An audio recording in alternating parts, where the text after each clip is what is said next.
We welcome you back to Bossy Field here in Evansville, Indiana for game 2 of a 3-game series on this beautiful Saturday night between the Lake Erie Crushers and the Evansville Otters. The Otters are coming off of a 4-2 win yesterday, their 5th straight win, 7th straight win at home, and they're now 50-32. It was a 4-2 win yesterday in which Lake Erie ended up scoring first on a double steal.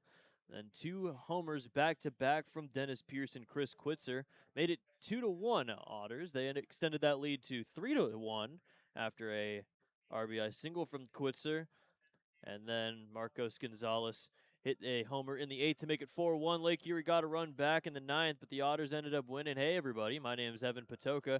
Well, we got another jersey auction for you. Let me give you the grand tour. Okay, all right, right here. Yep, a little big, but we're auctioning these jerseys off. Take a little spin here. Rocking the number 46.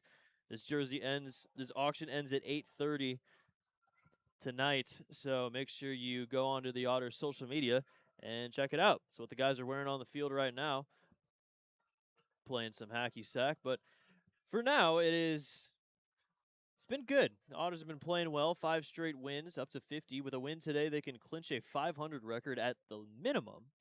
And if they win today and tomorrow, they can clinch a winning season, which overall would be their 18th winning season in franchise history. Let's take a look at the batting order. First, for the visiting Lake Erie Crushers, it's Redfield, Watkins, and Parks, the top 3. And Archer's getting the leadoff spot there. He's in Redfield. Then Jaron Williams. That was these top 3 yesterday with Parks 3rd, but he's batting 4th today with Pike behind him. Batting 5th, Garrett Pike, freshly off the IL. Jayton Krause at first base, bats 6th with Jared Watkins in at short, batting 7th. Jacob Tobias doing the catching today, batting 8th, and Luis Acevedo hitting 9th. Dennis Pierce is leading off today, and TJ Salvaggio is hitting 2nd. It's a little bit of a weird one on the side of the Otters lineup. Logan Brown, Marcos Gonzalez, though, the 3 and 4 hitters. Gonzalez is at second base today. Blake Robertson is in right field, hitting 5th with LG Castillo behind him, hitting 6th in left field. Chris Quitzer's at 3rd. Sam Linscott's in center field. Dre Dirksen is the catcher, batting 9th. Lake Erie wearing their purple jerseys. I kind of like the purple. The purple's pretty cool. The starter for today for Lake Erie is Freynell Nova. Nova has a 5.91 ERA in 80 2/3 innings. Record is at a 2-8, which is a pretty wild record considering the ERA isn't necessarily terrible. But he has a 32 walk to 63 strikeout ratio. 88 hits given up. The hits have been a lot of the issues as to the losses for Nova. On the other side, it's Landon Williman, who has a 5.31 ERA in 76 1/3 innings. His last start was against Washington back on the 7th. He threw 6 2/3 innings, gave up 4 earned, and ended up earning the loss. Moved his record to 3-5. Take a look at the umpires. Alex Laurie, the crew chief behind the plate, calling the balls and strikes, with Henry Schmulewitz at first base and Elliott Brown at 3rd. Elliott Brown got the plate in yesterday's game. Well, Lake Erie, big issue this entire season, and the issue happened yesterday. They could not score runs. We'll take a look at the Otters' defense. Castillo is in left field. Linscott is in center. Robertson's in right. 3rd to 1st, Quitzer, Salvaggio, Gonzalez, and Brown, with Dre Dirksen doing the catching. For Landon Williman, Lake Erie only scored 2 runs yesterday, put their run total at 399. And when it comes to the run scoring, the hits, as well as the batting average, it is bottom of the barrel in the Frontier League for Lake Erie. They're the only team in the Frontier League that has not scored 400 runs yet. So we take a look at their defense. It's Redfield, Archer, and Williams left to right field. Pavin Parks, Jared Watkins, Luis Acevedo, Jayton Krause at first base. That's 3rd to 1st, with Jacob Tobias doing the catching for Freynell Nova.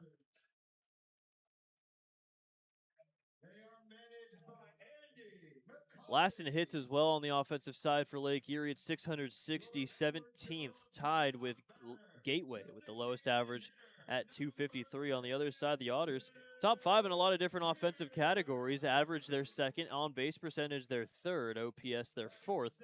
Overall hits, they are 3rd, 819. They have over 150 more hits than Lake Erie does, and they only have struck out 582 times, which is 5th in the league. So it does show the difference in these two teams, as the Otters are comfortably in a playoff spot in Lake Erie after yesterday's loss is now eliminated from the division contention. So they can no longer win the division. They're technically still in the playoff hunt, but they're very far behind. They're going to need a absolute miracle if they want to continue to fight here for a playoff spot. The Otters, though, on the other hand, 50 wins this season. It is the 13th time that the Otters have won 50 games in a season.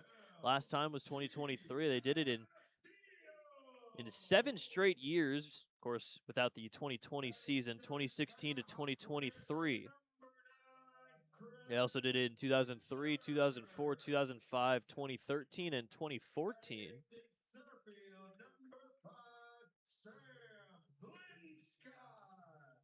Now we will head to the anthem real quick before game 2 of 3. The Otters are trying to take another series and give the Crushers another series loss. They have not won a series since July 12th against Washington.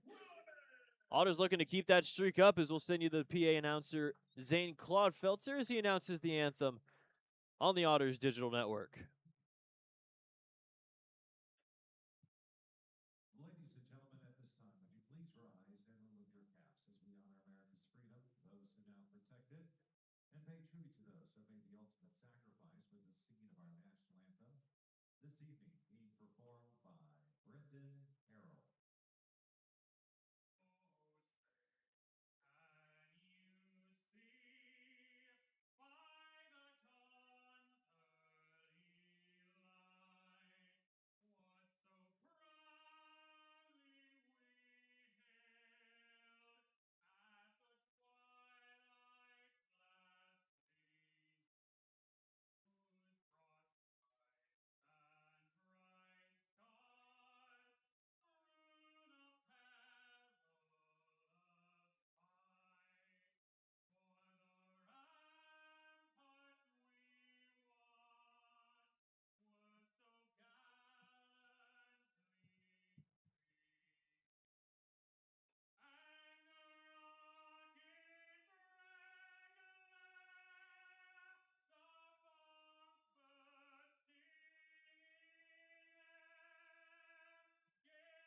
Ladies and gentlemen, Brendan Harrell with our national anthem.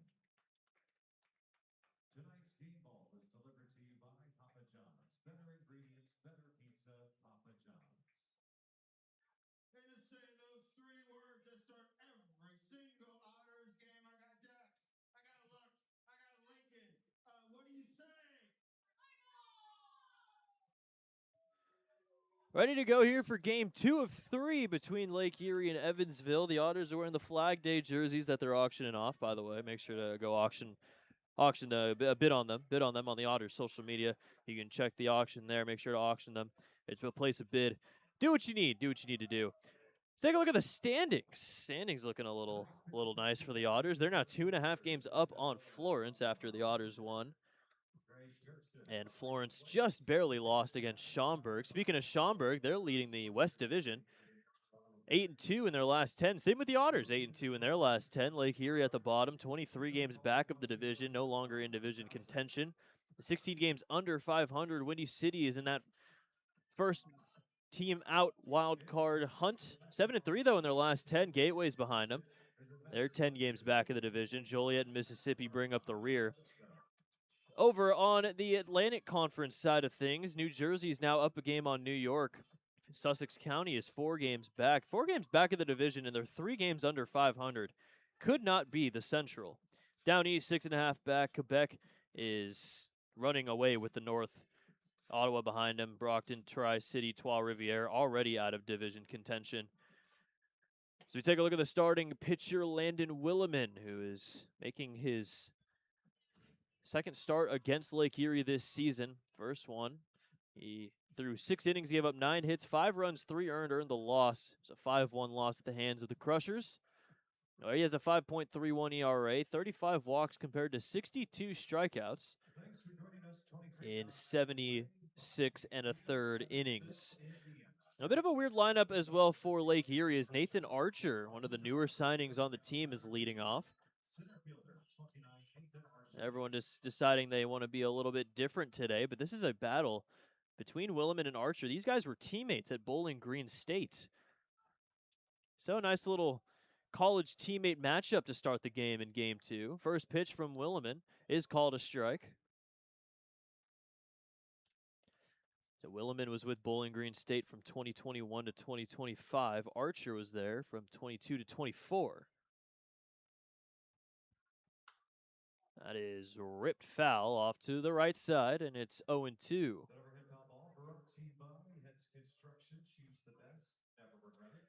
Now, Archer only played those 3 seasons with Bowling Green because he ended up getting drafted in the 24 MLB draft by the White Sox. Williman played all 6 seasons there. Now he's coaching there as well. 0-2 hits the dirt, and it's 1-2. Yesterday, Archer went 2 for 4. Has a hit in his last 4 games, and 4 of his 5 overall. The only game in which he didn't get a hit was his first one.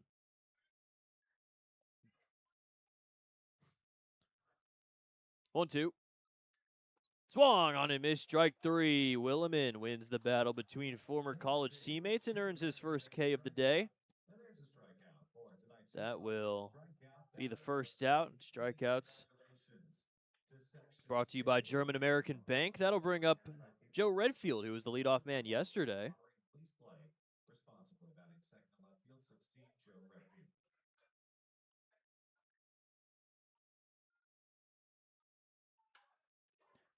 Fly ball into shallow left field. Castillo will call off Salvaggio and make the catch for out number 2.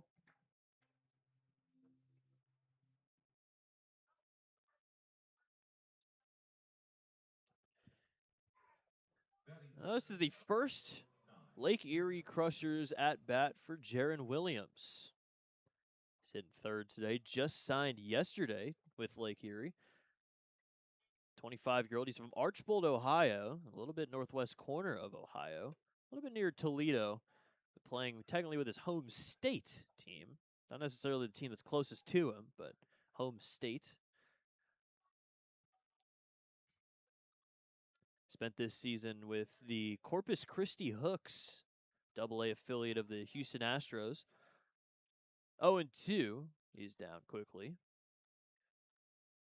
Williman looking to make quick work of the top 3 in the order here in the first inning. Lake Erie scored in the first yesterday. Ground ball up the middle. That's going to get into center field for a base hit. Jaron Williams in his first Crushers at bat hits a single. Batting fourth at third base, 23, Pavin Parks. A runner on first, 2 outs in the top of the first inning. That'll bring up Pavin Parks.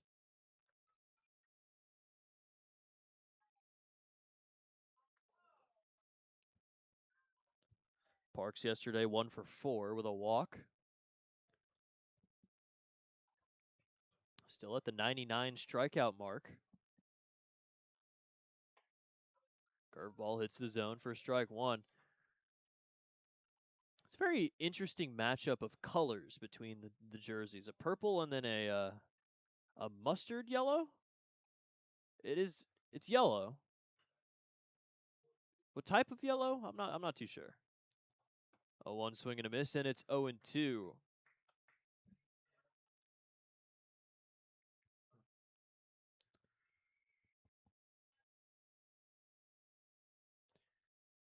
Parks, 2-way guy, 8 pitching appearances, 2 of them against the Otters. See if he pitches in this series at some point. Throw over to first. Now the throw to second from Brown, and that is in time for out number 3. They got Jaron Williams. On the pickoff move, good pickoff from Landon Williman, and it ends up being a 1-2-3 top of the first inning. I think Williams was arguing that Salvaggio got in the way of his slide, but either way, we'll head to the bottom of the first. No score on the Otters Digital Network. Otters fans, it looks like Evan the Otter has himself a hot Toroni's pizza that does not belong to him. Make some noise if you want that Toroni's pizza. Looky there, Lucky Sean. Congrats and enjoy that pizza from our friends at Toroni's.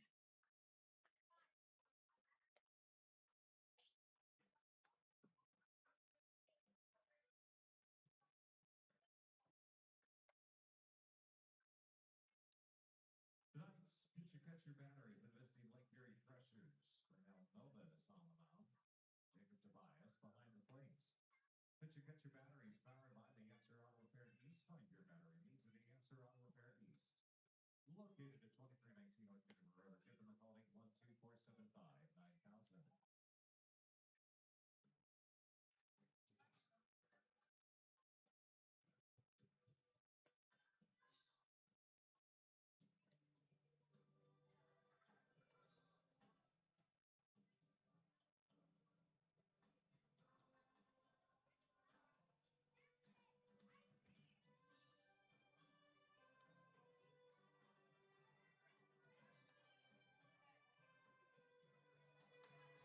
First innings brought to you by the Mesker Park Zoo and Botanical Gardens. Visit the Mesker Park Zoo at 1545 Mesker Park Drive in Evansville, Indiana.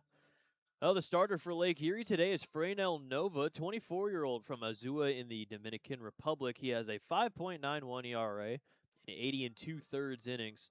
His last outing, though, he gave up 4 earned runs in 5 2/3 innings. Didn't walk anybody, but struck out 5, gave up a home run.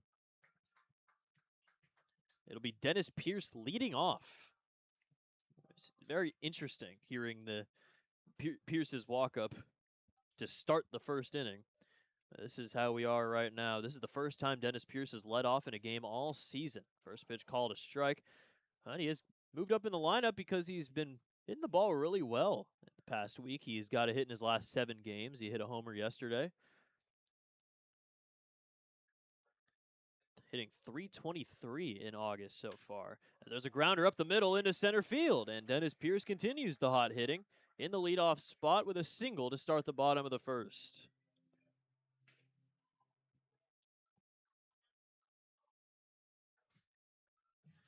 Now TJ Salvaggio hitting second. The top two, Ponder and Amani Jones are out, and they're the usual top 2 guys, so you have to make do. TJ Salvaggio, the second time he has hit second in the order this season. The first time was back on June 3rd against Mississippi. The usual number 9 hitter. Fernell Nova has a fastball, slider, sinker, splitter 4-pitch mix for him.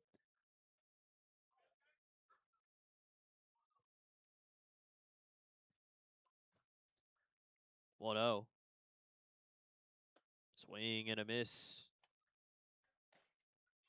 Salvaggio, 2 for 3 with a run scored. He's on a 6-game hitting streak, a little bit of a shorter one, but he's still hitting the ball well. 400 average in August. Grounder over to first, and it's going to be foul. Snagged by Kraus over there. Jacob Tobias is behind the plate. This is the 3rd time this season that Tobias has caught.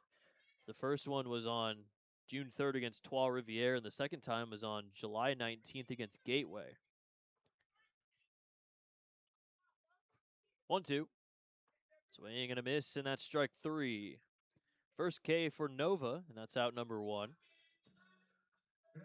Not too sure why Tobias caught July 19th against Gateway, but remember that the Crushers had a Canada road trip before they played the Otters at Forefront Field, and they did not have a lot of guys there. They were all put on the inactive list. So him and Nick Chavez are the only catchers, and I guess now they're the only catchers here after Alfredo Gonzalez and Derek Vegas both are no longer on the roster. So Tobias probably going to get some more work behind the plate. So the first pitch to Logan Brown is called a strike.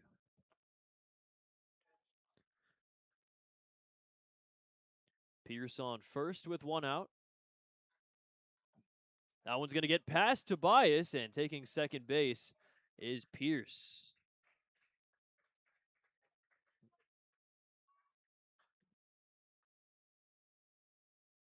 Pierce seems to be injured over at second base.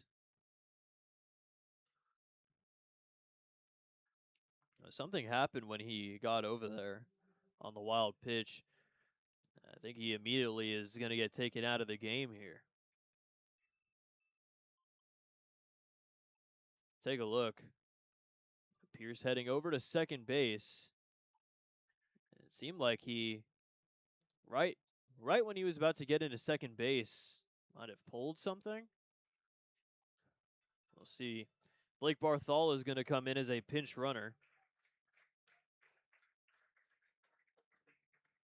Well, hopefully Dennis Pierce is okay. It's not a great sight to see, especially for a guy who's basically been the hottest hitter on the team.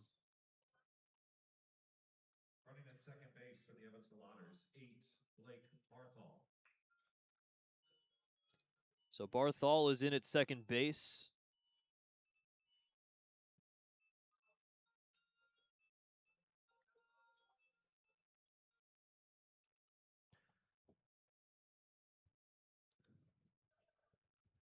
One from Nova to Logan Brown.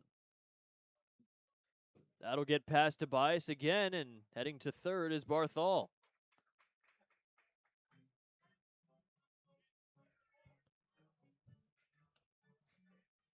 Well, Dennis Pierce, the DH, so they could have put really anybody in that spot, but they take the last lefty off the bench and put him in there.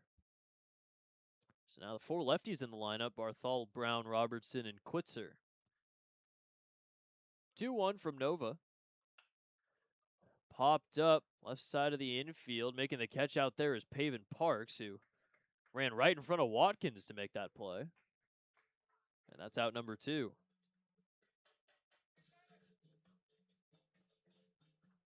Batting fourth, the second baseman, number 2, Marcos Gonzalez.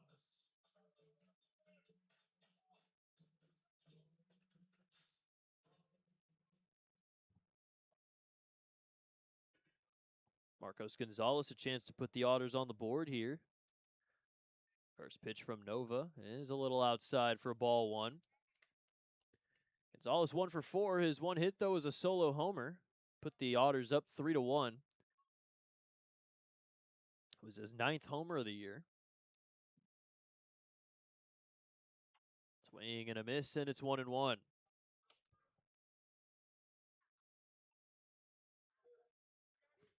Now Barthol on third. Dennis Pierce hit the single, got injured heading to second base on the wild pitch.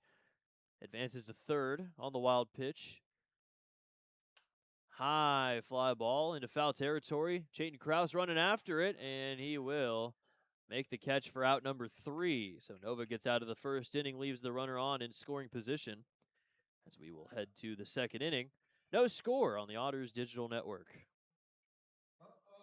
We got escaped animals from National Park Zoo in Botanic Gardens on the field. Let's see, we've got Baxter, our zebra hosted. The mantis is lost, and our otter is making their choice to pick up as many animals as they can. Whoever picks up the most wins tickets to the zoos. That should be super surprising. You guys ready? Set, go!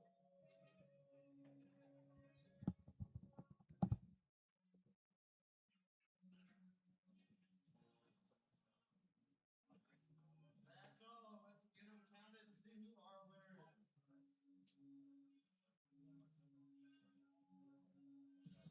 Hey Evansville, do you love the Evansville Otters? Wait until you meet your winners at Mr. Parks. I mean, if you want to hang out here, you can, but we still have another inning. Your buddy in second seat. Yeah. I would say after this half inning. Yeah.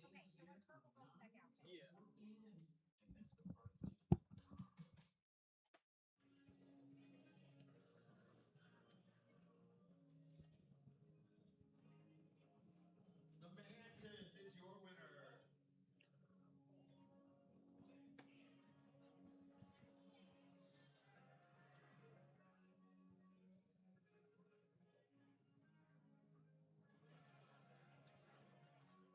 top of the second inning here. Landon Williman back out there after throwing a technical 1-2-3.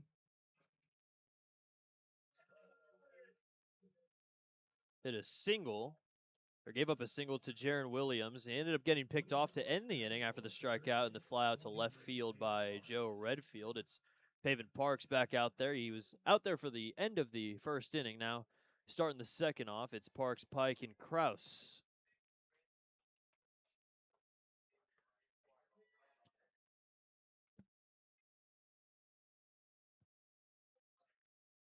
Parks in August, 256 average, 10 for 39, 2 homers, 11 RBIs, and 11 strikeouts as well. First pitch is called a strike. Now, Williman really throwing the ball hard today. There's 92 on that fastball. He's reached up to 93.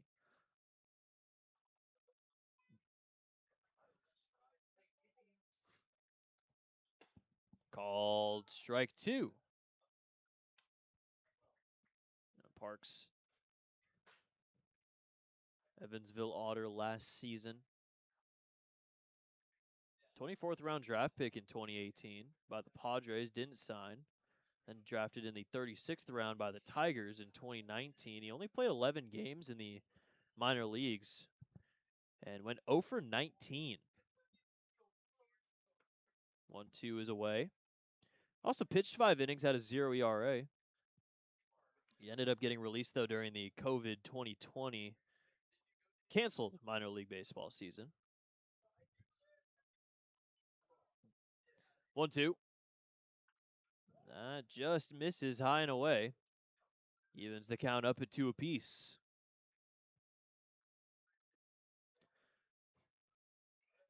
Williman against Washington back on the 7th, 6 2/3, 4 earned runs. Threw 103 pitches, but the Otters ended up getting shut out. That was the first shutout in which Williman faced off against Kobe Foster. Foster went 8 scoreless with 10 strikeouts.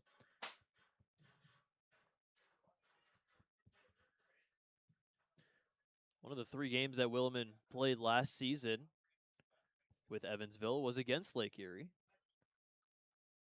3-2 grounder foul. June 10th against Lake Erie of last season, he threw 6 innings, gave up 2 earned runs, 6 hits, no walks, and a strikeout. Earned his first professional win against the Crushers in that game. Now up to 4 pro victories. They're a 3-5 record here this season. Another payoff. That will miss inside for ball 4, and Parks takes another walk. Took a long walk yesterday. First walk issued by Williman today, and that'll bring up Garrett Pike off the IL freshly today. Last game was on the 5th. He was only on the 7 days, so he wasn't out for too long. He does lead the team in average, though, 291 in his 61st game of the season. First pitch will miss a little low.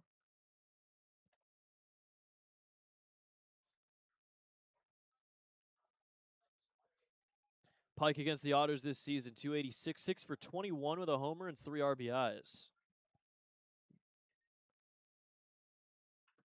Fouled away.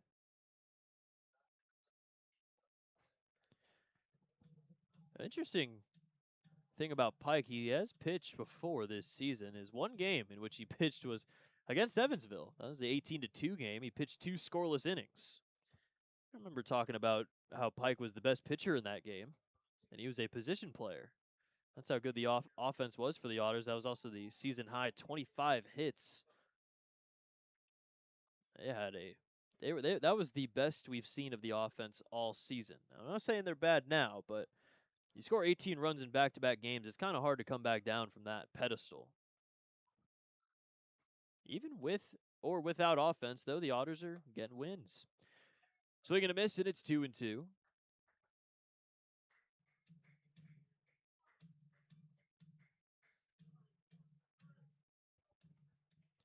Parks on first, nobody out here in the top of the second inning.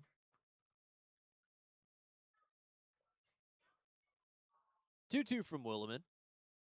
Curveball will miss high and away, and that's ball 3.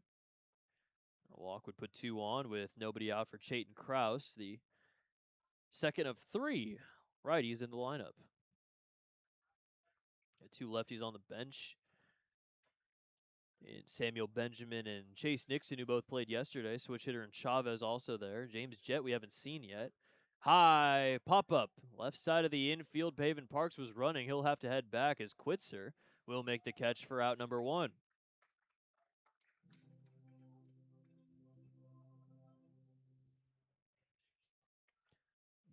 Batting sixth at first base, 19, Chayton Krause.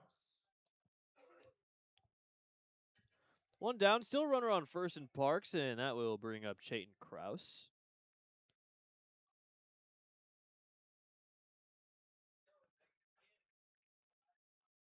First pitch is going to miss high. Krause yesterday 0 for 3 with a strikeout, now in his 21st game. 2 walks, 19 strikeouts. Parks was running over at first, so he's going to get the watchful eye of Williman over on the bump. First, the 1-0 is a little high yet again, and it's 2-0. Both teams no runs, 1 hit, no errors, as we are in the top of the second inning in game 2 of 3. Otters go to Washington after this to take on the Wild Things again. Next home series is against the Florence Yalls, who we haven't seen the Florence Yalls since the end of June. Their entire team could be different.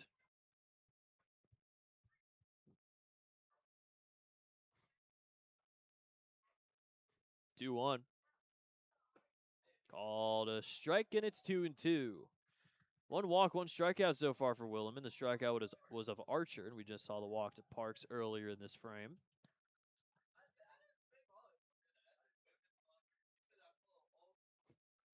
Parks hasn't gone since that last pitch on the pop-up from Pike. See if he goes here, 2-2, no go, and that one's low and away for ball 3.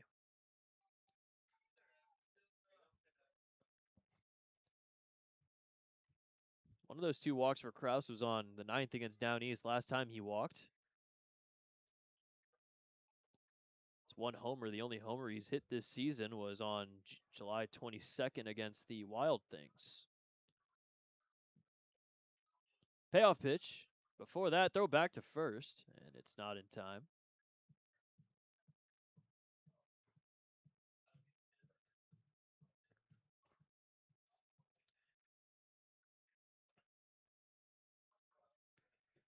Jared Watkins on deck.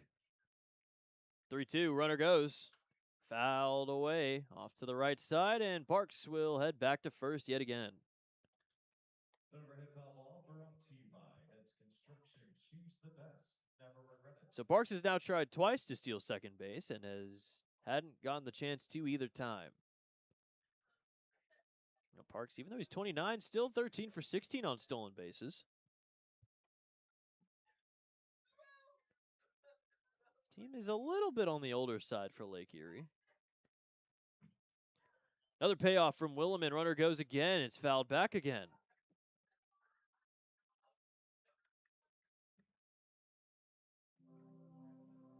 So Parks will head back to first base yet again.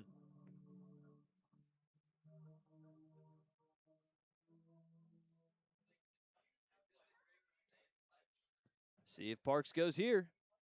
At this point, he's just doing the pacer test. Another payoff from Williman. Throw back. Not in time. That's 2 disengagements now.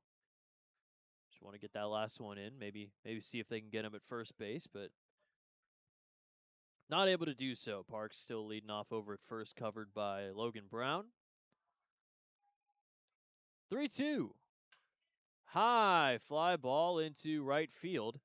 Blake Robertson fighting the sun, but he'll make the catch for out number 2 as Parks will head back to first base.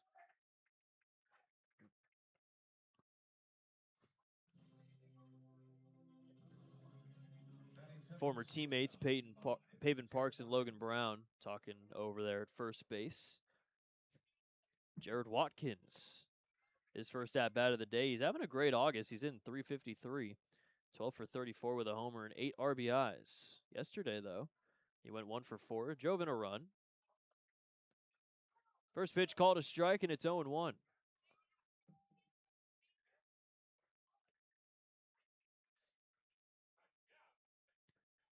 That homer was on the 12th against Florence. It was his 7th of the year.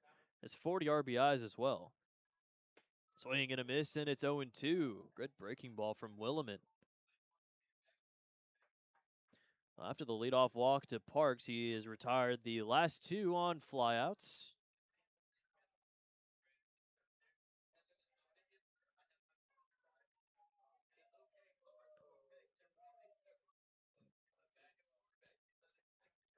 Williman, couple of looks back over to first. Now the 0-2 pitch is in the dirt. Good block, though, from Dirksen.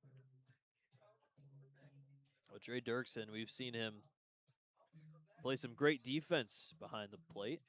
Catcher ERA at a 3.08. He's allowed 11 stolen bases, has caught 8 stealing in 76 innings. Caught. Great defensive catcher. Always a risk of throwing a guy out at second base. 1-2. That is called strike 3. Second K for Williman as he gets Watkins looking for out number 3. Heading to the bottom of the second inning, no score on the Otters digital network.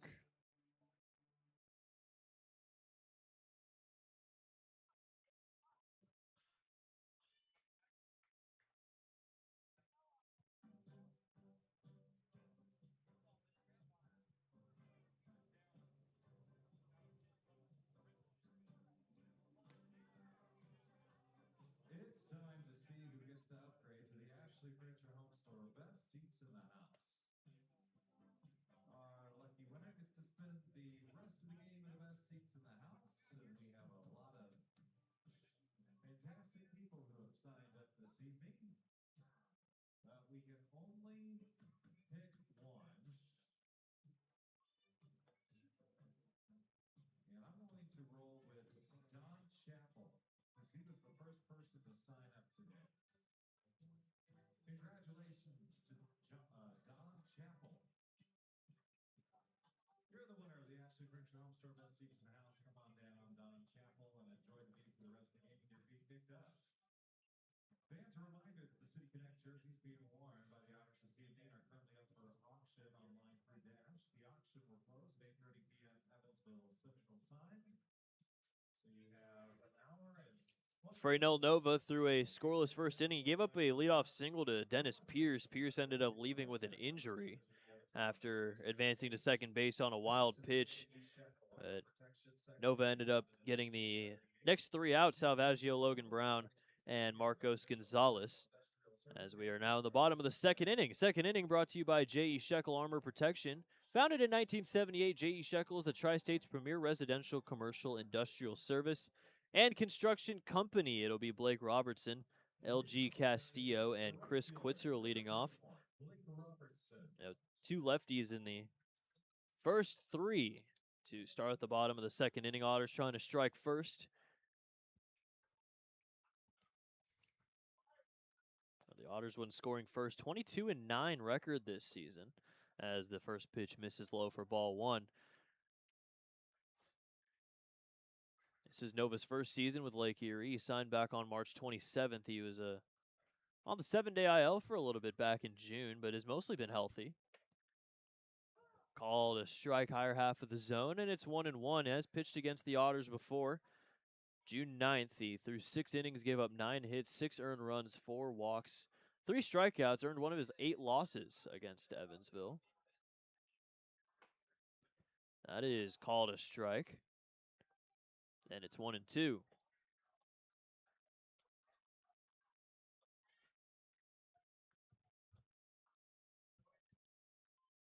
Robertson yesterday went 2 for 3 with a walk and a strikeout, and that is ripped into right field for a base hit.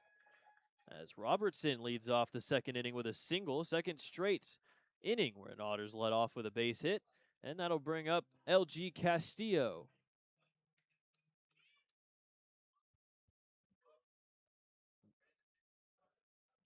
B-Rob's having a good series against Lake Erie. Struggled a little bit against Gateway. His 2 games, he went 0 for 4, a couple strikeouts, but Now 3 for 4 in the series here against the Crushers. Runner on first, nobody out. First pitch from Nova to LG Castillo is called a strike. Fastball at 94. Nova.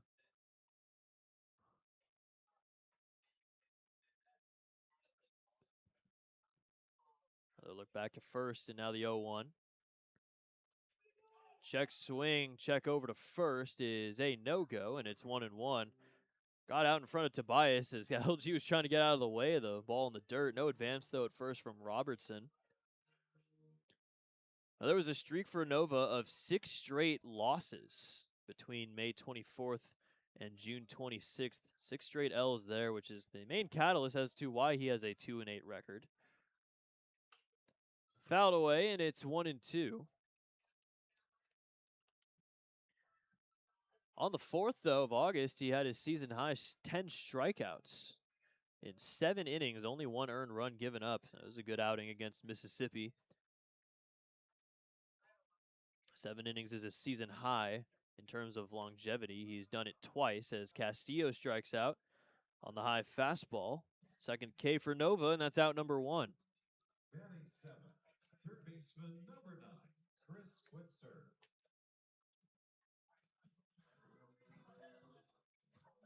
Quitzer up for the first time today. He was a big part of the win yesterday. He went 2 for 4, drove in 2 runs, hit a homer right after Dennis Pierce did. Thing was crushed. It was a no-doubter for Quitzer. It was his second homer of the season with Evansville. First pitch misses for ball 1, another fastball for Nova. 217 average for Quitzer in August. 1-0 pitch. Fouled away off to the left side. Foul ball is brought to you by Heads Construction. Choose the best, never regret it. Overhead foul ball brought to you by Heads Construction. Choose the best, never regret it. The other time where Nova had 7 innings, it was against Washington on June 20th. 1-1. There's a fly ball into deep right center field. Going back on it is Archer, and that's going to get off the wall. Robertson is rounding third. He's coming around. Here he comes to the plate. The throw is late, and an RBI double for Chris Quitzer puts the Otters on the board first.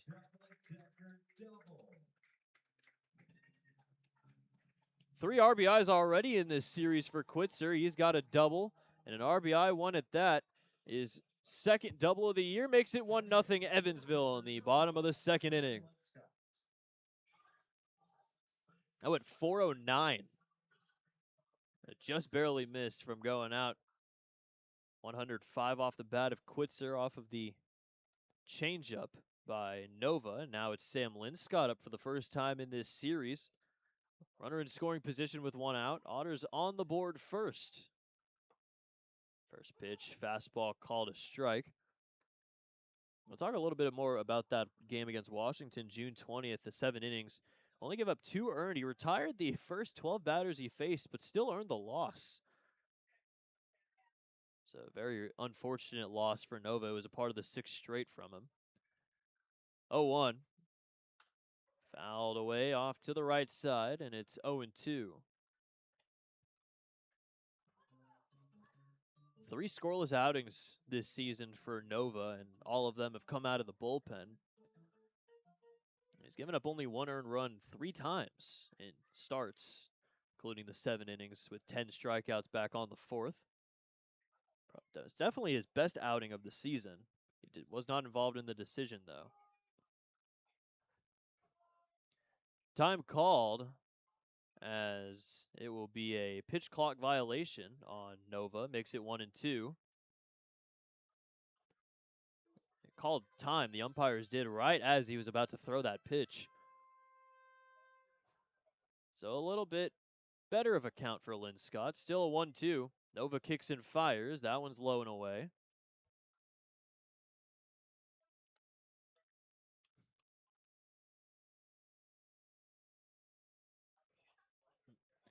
Dre Dirksen on deck. The number 9 hitter today is TJ Salvaggio. The normal number 9 hitter is hitting second today. 2-2 from Nova. High and inside for ball 3. So with the help of a pitch clock violation, Linscott goes 0-2 to 3-2 here. Walk would put 2 on with 1 out for Dirksen.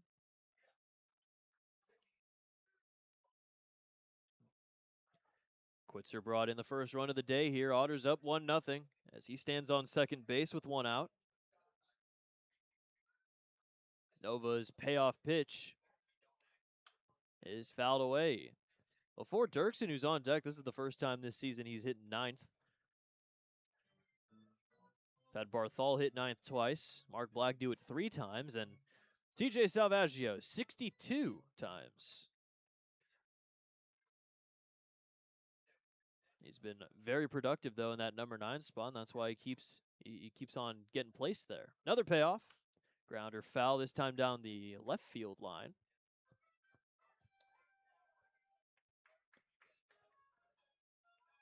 Good at bat here for Linscott.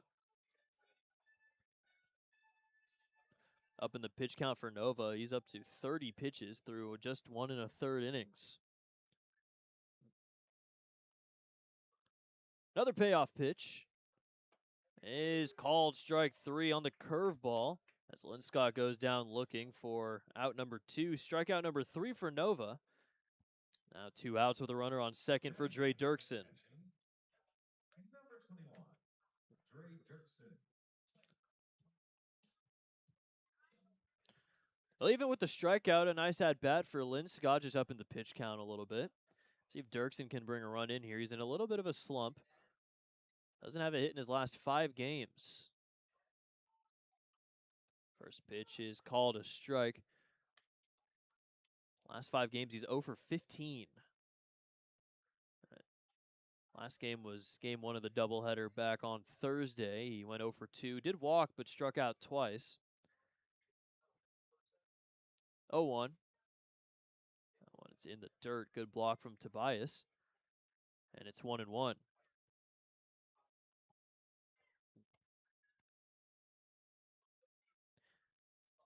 Dirksen hitting in 133, only 9 games, so a short sample size, but he's hit 153 earlier this season with Lake Country and the American Association.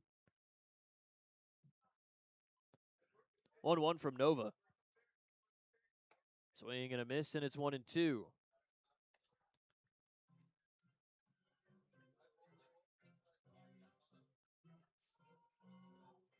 Now Dirksen will call time. Doesn't use too much of his time, though. 2 strikeouts in the inning for Nova, but a run given up on the RBI double by Chris Quitzer. 1-2. A little outside, and it's evened up at 2-2. Freynell Nova was with the Royals organization for a while. Got released this season by the Columbia Fireflies.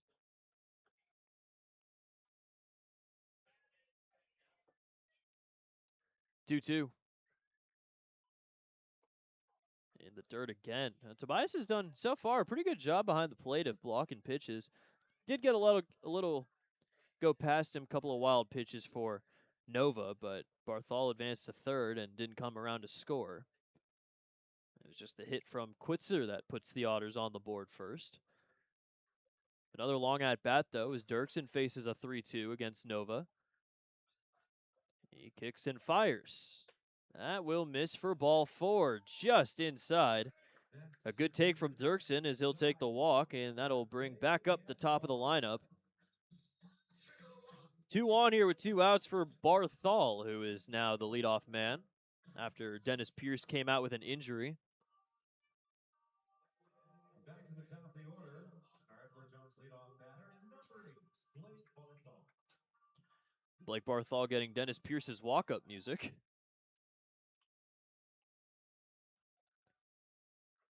First pitch from Nova is called a strike. Barthol now the Edward Jones leadoff batter. Doesn't necessarily count because he doesn't start there, but this is the first time he's batted leadoff this season with the Otters. The 0-1. Swing and a miss. And it's 0-2.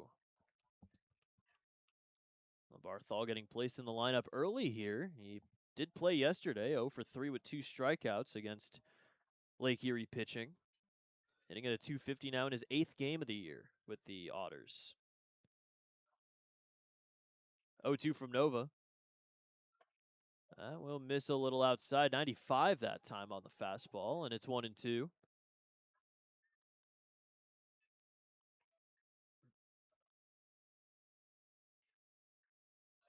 2 on here with 2 outs. Quitzer on second now with Dirksen on first after the walk.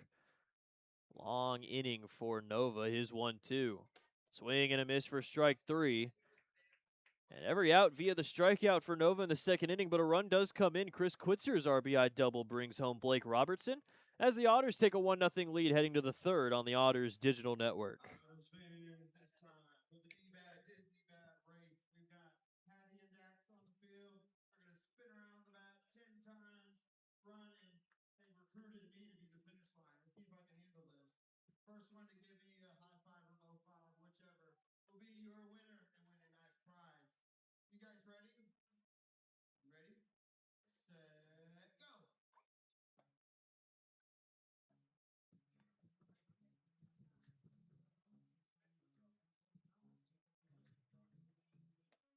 faster. I'm not going to get dizzy like that.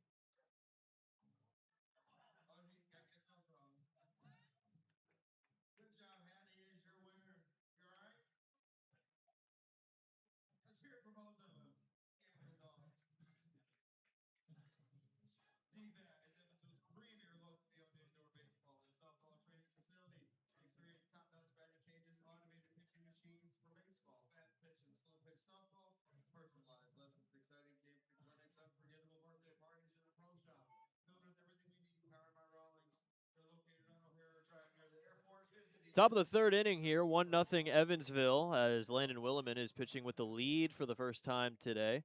Otters on the board first as the RBI double from Chris Quitzer has made it a 1-0 ball game. We have another guest here. We had an interview back on Thursday, and we have another one here today. This time we're here with Jill from the Evansville Parks Foundation. Jill, how's it going today? It's going great. Thanks for having me. Yeah, no problem. So what is the Evansville Parks Foundation? What do you guys typically do? Yeah, well, the Evansville Parks Foundation was established in 1981 as a nonprofit foundation to help support Evansville's parks and playgrounds and green spaces.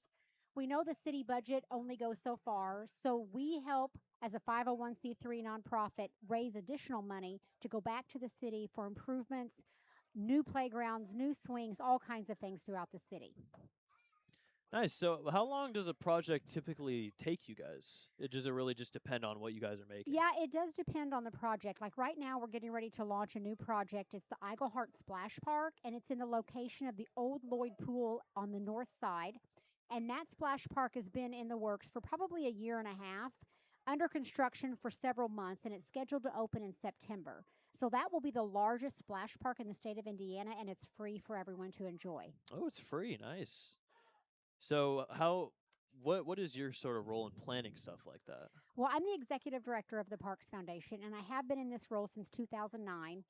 We have a great board of directors. We do a lot of fundraising throughout the year. One of our big events that we do to help raise money and raise awareness really for the Parks Foundation is our Music in the Park concert series. This was our 10th year to have the concert series. Our last concert is next Thursday at Wesselman Park. So if you're not busy, come out and join us. It's a free concert in the park. We have food trucks. It's from 6 to 8 p.m. And that helps us raise money and bring awareness to different projects in the city. Nice. I mean, yeah, it seems like a good little thing you guys are doing for the community, as there's a fly ball into left field caught by Castillo for out number 1. So overall, what do you guys do in terms of your partnership with the Otters and the Evansville neighborhood? Well, we are really excited. This is our first year to partner with the Otters, and we were out here tonight handing out information. We're giving away some great prizes, and we're really just trying to bring awareness to what the Parks Foundation does and help get support from the community. And we want people to go out and enjoy the parks. City of Evansville has more than 45 city parks that are free to enjoy, plus additional things like the pools, the skating rink, and different things like that. So we're just wanting to get everyone to understand what the Parks Foundation is, to understand all the great things that Evansville has to offer, including the Evansville Otters, and just get out here and have a great time. Yeah, so I mean, I'm glad you guys are enjoying everything here.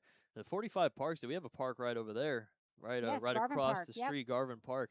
In terms of the overall like status of all the parks, what do you have like a specific favorite or one that you kind of hold near to your heart? Well, my kids love the pools and they love the parks with the really great playgrounds. And Garvin Park has a brand new playground that was just built last fall, and it is one of the new favorites. And so we really try to get out and visit all the different parks in the city because every park has a different favorite thing.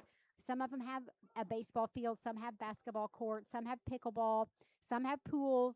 Others just have really awesome playgrounds. So we really want to get everyone out, and that's one of the things we do with the Music in the Park series is we pick 6 different parks every year and we get people to those parks, and it's probably places that may not have attended otherwise. Maybe it's not a park in their neighborhood or it's not where they grew up. So it gets them to different areas of our community. Yeah, I mean that's great. Getting everybody involved in the community, getting everybody together, and just sort of just hanging out, having some Yeah. fun, having some fun. What now? I have a very off-topic question because obviously it's been really hot the past week. So, do you get more traffic? So, what sort of season, like maybe spring or fall, do you guys get like the most traction in terms of the parks? Well, I do think summertime with kids being out of school, there's a lot of people enjoying the parks, especially when the pools are open. We have several city pools, and people really love those. And those are open in July and early August. Um, but I think people, once the weather breaks and it's not quite so hot, I think we'll see a lot of people going out to these parks and really enjoying those early fall days before it becomes winter time. Yeah, I've heard the winters are pretty brutal here. Yeah, I mean, it just depends. But spring, summer, and fall are really the best, Yeah. especially for enjoying the parks. I mean, that's really the prime time. Yeah, and I mean, you were talking about with your kids in the pools. Like the pools have got to be top top priority when it comes to it being hot outside and you want to Yes. get cooled down a little bit. So Yeah, kids love that. And I mean, the city pools have a lot of great things to offer for kids of all ages. yeah. So is there a certain is there certain things you can kind of volunteer for? Are there like events you can help plan or work on? Yeah, the Parks Foundation usually has a few volunteers. We do have a parking lot at the Fall Festival, but the Parks Department, they actually have a parks cleanup crew, and they're always looking for people to volunteer for that. And if you're interested in doing that, you can contact the Parks Department directly. They're located in the C.K. Newsom Center downtown on Walnut, and they do have a lot of great opportunities for volunteerism in the city. Nice, nice. So with volunteering, is it just sort of you guys kind of get together and in a place and just you, especially with the cleanup, you guys just kind of pick up trash and just make sure everything looks nice around the area? Yes, absolutely. They pick a different area every month and they do a parks cleanup, so it's trash. They might trim some limbs with the city arborist, getting some of the trees back in shape, different things like that. Yeah, yeah, nice. How many people are involved in stuff like that? Well, the Parks Foundation has about 25 people on our board, but the city of Evansville, they have a great staff of people, and really, depending on the type of volunteer opportunity, you could get 100 people out there some days Oh, to wow. pick trash up. Yeah. At Music in the Park, we usually have about 200 people attend those free concerts. We do 6 across the summer. We've got one more, like I said, next Thursday. But it's just a really great way to get people out there and enjoying something. And again, it's free. Yeah, I mean, if everyone loves free stuff, Yes. so. Well, Jill, it was nice having you Thanks on. for It was having it was me. a little bit of a quicker inning yet again, but it was nice to talk to you about the Parks Foundation and then everything that goes on with helping the community and Yeah, we appreciate people being here involved. tonight, and we're looking forward to a great game. Yeah. All right. Well, we will see you in the bottom of the third inning. 3, 2, 1, go!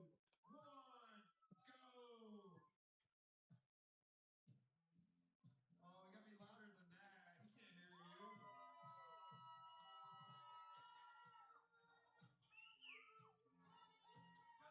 pace going on. 15 seconds down.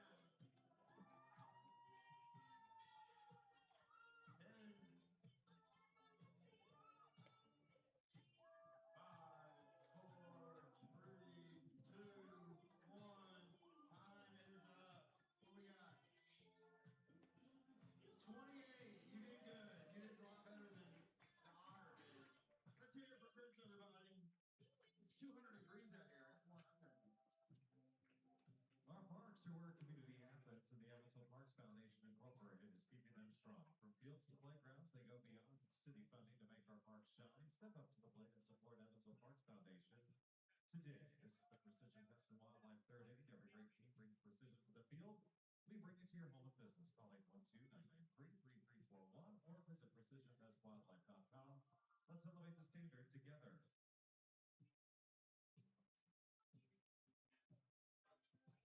Third inning is brought to you by Precision Pest and Wildlife. Every great team brings precision to the field. We bring it to your home and business. Call 812-993-3341 or visit precisionpestandwildlife.com. Let's elevate the standard together.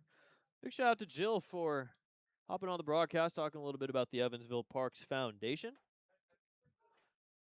First pitch, called a strike to TJ Salvaggio. So it was a 1-2-3 inning for Williman in the top of the third.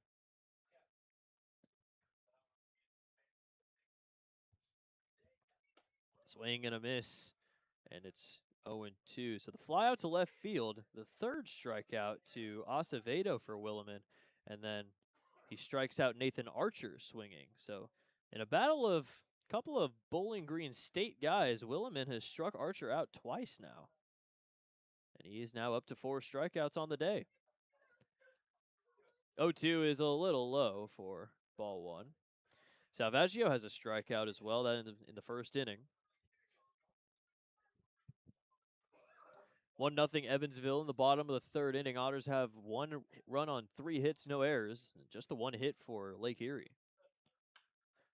There's a gapper into right center field. Salvaggio looking to stretch it to 2. Here comes the throw into second base.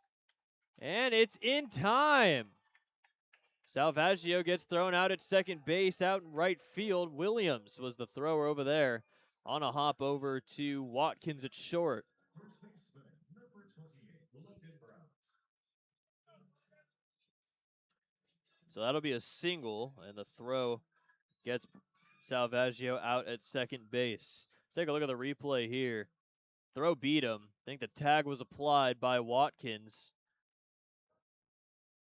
And that's out number 1. The 4th hit, though, for the Otters today. First pitch called a strike.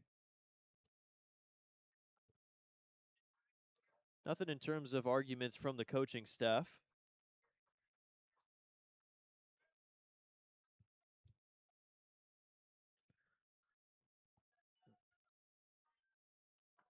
A little low, and it's 1-1. Logan Brown popped out to Pavin Parks, left side of the infield in his first at-bat. He's 0 for 1.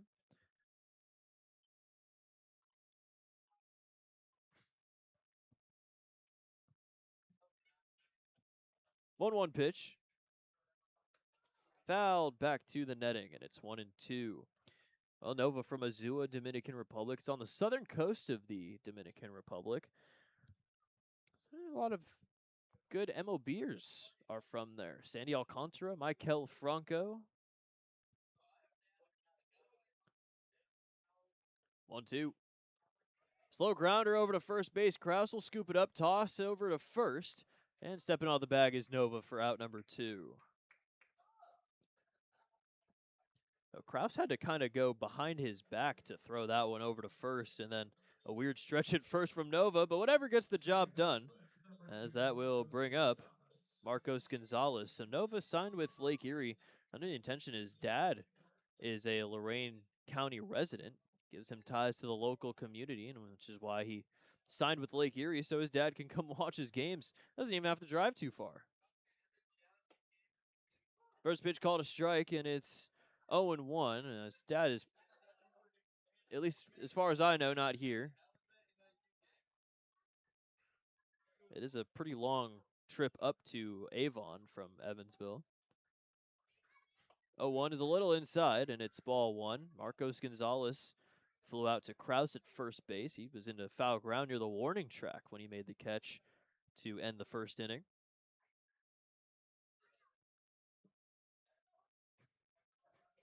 1-1. Popped up yet again. Shallow right field. Running after it is everybody, and no one can get there. Long turn at first from Gonzalez, but he'll stay with a single right in between Krause, Acevedo, and Williams. Gonzalez has his first hit of the day. He's on first with 2 outs for Blake Robertson.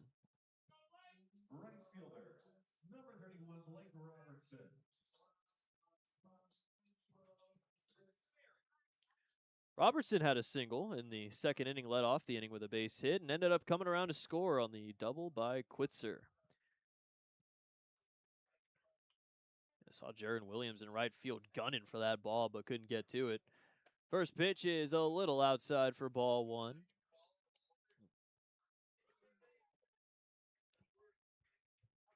Gonzalez on first. He is 6 for 8 on stolen bases this season.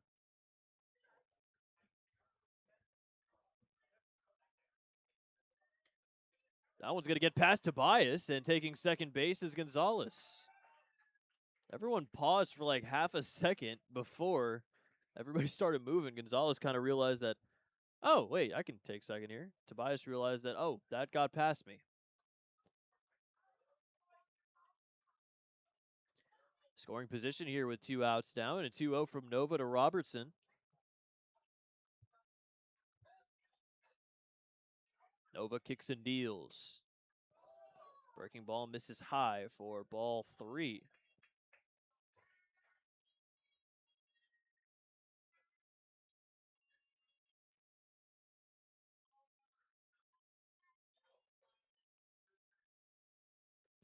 (3-0). Fouled away. Second straight game where Robertson has swung 3-0. Whiffed the first time yesterday, but fouls it off now, and it's 3-1. Robertson has a walk in each of his last 5 games, including one yesterday, 3 back on the 9th against Washington. 3-1. Called strike 2. Robertson looking to get his average back up over 300. It was at 301 for a time. Then a little bit of a slump got it back down to now a 296. Still insane considering the fact he started the season 2 for 23. Payoff is low for ball 4. Robertson takes a walk yet again, and he reaches for the second time. Sidewalk, cafe and bar.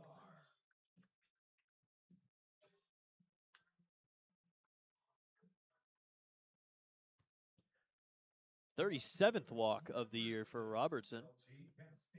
6th straight game of the walk. That'll bring up LG Castillo. Leads the team in 2-out RBIs with 26. But first, we're going to have a mound visit. So we'll take a look at the out-of-town scoreboard for the first time today. Gateway is already winning 5-1 against Ottawa in the second inning. Washington's up 2-1 on Mississippi. Joliet is up 7-2 on Windy City in the third. 1-0 Quebec has beaten New York. Schaumburg shutting out Florence 3-0 in the bottom of the 7th inning. Aaron Glickstein is in to pitch. Sussex is up 5-3 after they scored 3 runs in the 6th inning. 6-0 Brockton's beating Down East, and Troyes just barely up on Tri-City. They have 2 outs in the 9th, so they're 1 out away from a victory there. If these scores hold, I'm not sure this one will here for the Otters and the Crushers. I feel like there's a lot more offense coming. But if Florence loses and the Otters win, they're going to be 3.5 games up on Florence in the first wild card. And Florence, after winning, 11, 12 straight games, they're floundering a little bit. Meanwhile, the Otters are the hottest team in the Frontier League. Swing and a miss, and it's 0-1. Maybe behind Quebec. Quebec's won 8 straight games. Schaumburg's won 7 straight. Okay, well, but we're the third hottest team in the Frontier League. 0-1. Fouled away over to the Lake Erie dugout, and it's 0-2. Castillo struck out in his first at bat.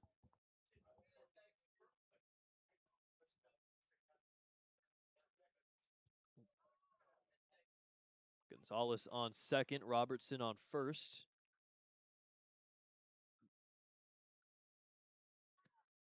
Dennis Pierce is in the dugout. High fly ball, right field, running after it is Williams. He's near the fence, and he can't get there. And he runs into the fence as a foul ball to remain at 0-2. Not a lot of padding over there. You really have to be careful. Matter of fact, there's not a lot of padding anywhere here. Take a look. Williams He's a fast dude. He went a long way to try and get there, but just missed it. Was doable. But there is a table in the way and a wall, so wasn't able to get there. Another 0-2 from Nova. Outside on the fastball.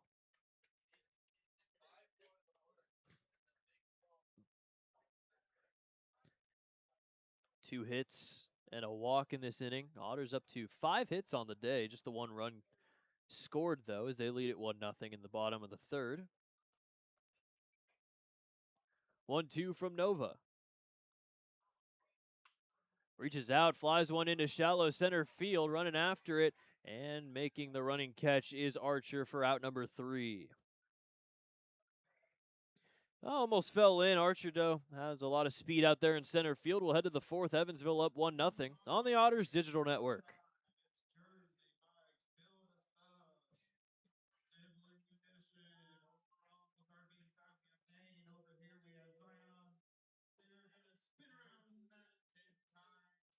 Build themselves an artisan BLT, deliver it to their Otterville DoorDash style. The first one to do so with all the ingredients inside is your winner and gets bragging rights forever. You ready over there? Ready over here? Go. Oh my, he's fast. That is the fastest spinning I've ever seen. He's built name. Better hurry up.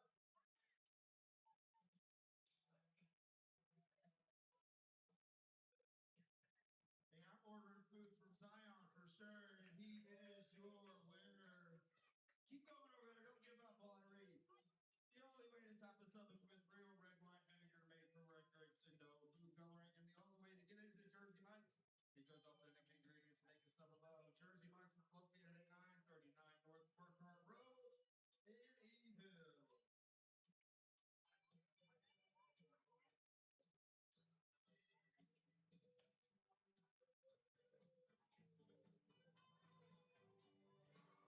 Hey, just a reminder that we have a little less than an hour left until the jersey auction is done. 8:30 Central Standard Time is the time when the auction will end. If you want the jersey that Landon Williman is wearing right now, as you're watching this and or listening to this, if you want that jersey, you can still bid on it. You have an hour, a little less than an hour.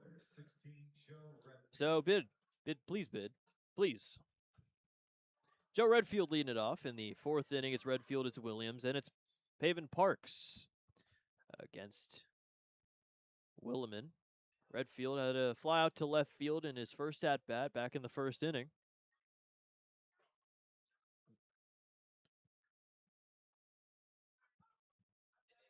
He's retired the last 6 he's faced, as that one's going to miss inside. Williman with Bowling Green State. His last season was last year. He had a 5.02 ERA, 52 innings. The Bowling Green State team finished 33-22. They ended up losing both games in the MAC tournament against Toledo and Eastern Michigan.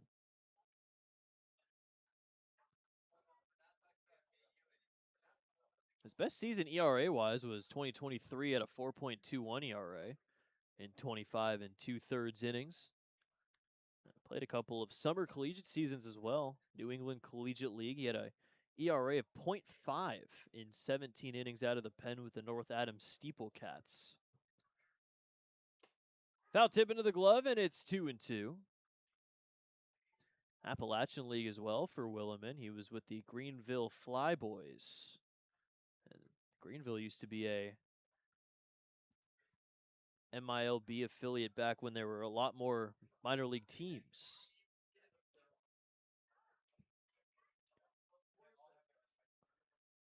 But the Pioneer League became an indie ball team, and then a lot of stuff happened. The New York Penn League was a whole thing. Kind of had to, though, because of COVID restrictions. But it would be really cool to see, the Frontier League or the Atlantic League being affiliated ball. Not sure if it'll ever happen, but I think it would be kind of cool. Payoff. High fly ball is going to go foul. Got out in front of it, but it was cranked into right field. Still remains at 3-2 here to Redfield. Redfield 44 walks, 46 strikeouts. Has a double in his last 2 games. He went 3 for 5 yesterday. Payoff yet again is a foul ball. Redfield, that was his third 3-hit game. He has 3 of them. And his first one was on opening day against Schaumburg. The other 2 have come in his last 3 games. Yesterday and then on the 11th against Florence. He does have a 4-hit game, though, 4 for 5 with 2 doubles back on June 2nd against Trois Rivières. Another foul ball. There's a ambulance just behind center field.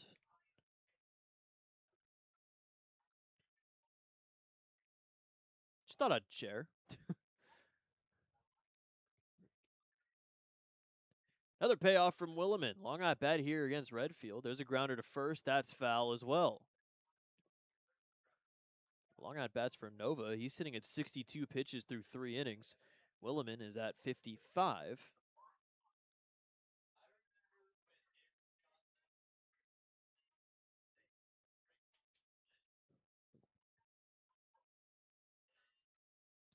Otters trying to get their 51st win. They went 52-44 in 2023. Last time they made the playoffs. That will miss for ball 4, and Redfield wins the battle. Leadoff walk starts the 4th inning. That'll bring up Jaron Williams with a runner on first and nobody out. Joe Redfield leads the team in stolen bases by a wide margin, 35 for 40. He stole one yesterday.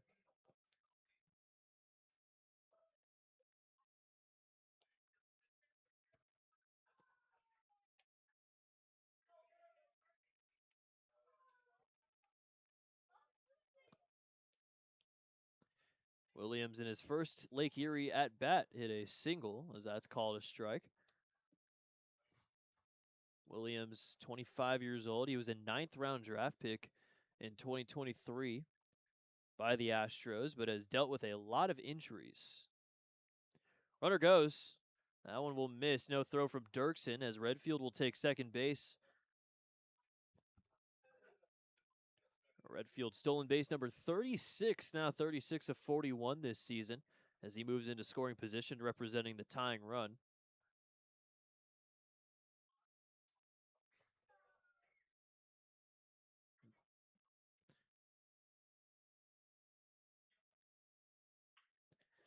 Fly ball into center field. That will drop in for a base hit. Redfield is going to get the stop sign. Wide turnaround third base. He'll stay there as the single from Williams puts runners at the corners. First 2 at-bats as a Lake Erie crusher for Williams and in singles.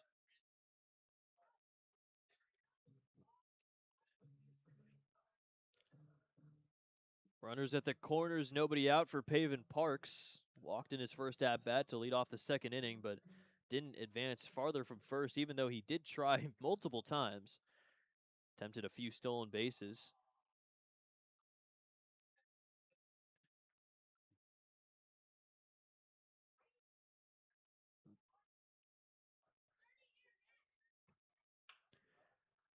Liner into left field. That'll drop in for a base hit. Coming in to score is Redfield, and Pavin Parks has tied the game up at 1. That policy includes radio and electronic cigarettes. If you need to smoke, please get a pass out and go to the designated smoking area outside of the First pitch, Pavin Parks taking it the other way on the breaking ball from Williman. First run of the day for Lake Erie. That's their 400th run of the season.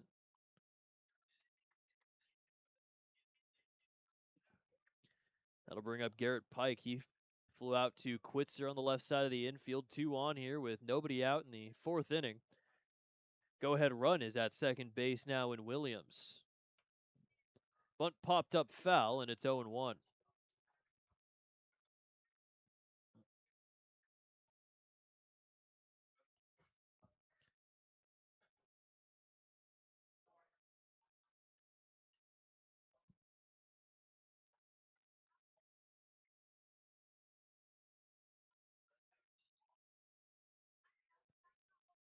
Pike trying to show bunt here again, possibly. He doesn't. That one's going to hit him.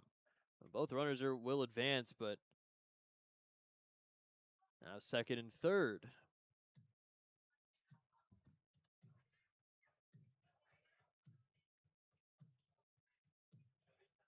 Thought that hit him. Might have just hit the dirt, though. Both runners second and third now. It's Williams on third with Parks on second. Good opportunity here for Lake Erie to take the lead in the fourth inning.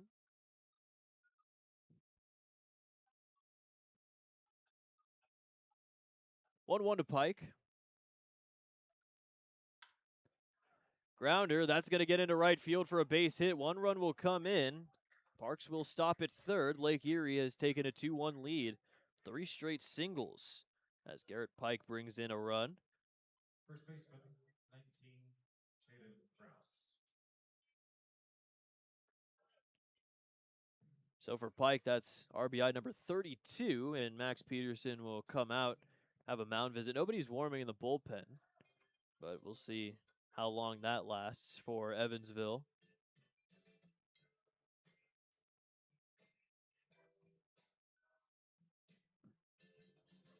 No runners back at the corners here with still nobody out in the fourth inning. Jaden Krause a chance to get now with some insurance early here in game 2 of the series.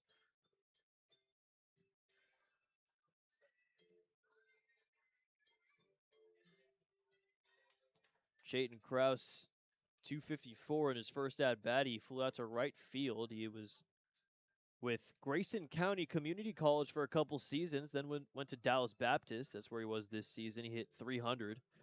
Was an ABCA second team All-Central Region selection, as well as first team All-Conference USA. Third straight season he was the first team All-CUSA.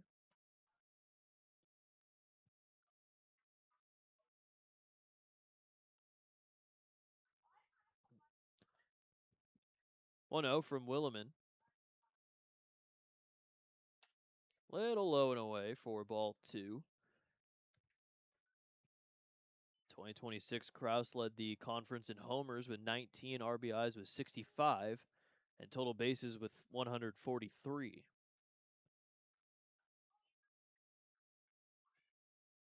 Even 3 years with Dallas Baptist, he finished top 10 in a lot of different categories, as that's a base hit into left field. Coming in to score is Paven Parks. 4 straight singles have brought in 3 runs for Lake Erie, and they lead it 3-1.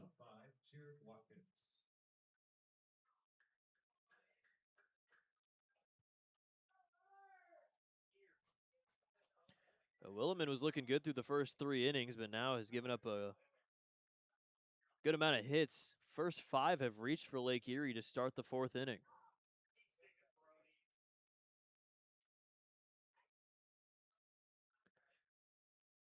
Otters infielders expecting the bunt here. Quitzer crashing. Same with Logan Brown. It's popped up, but no one's going to be able to get there. It's foul. Watkins struck out looking to end the 2nd inning.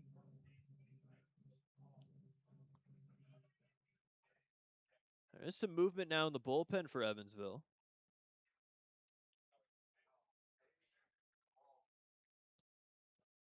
After the 4 straight hits, both teams now with 5 hits each, as that's called a strike, and it's 0-2.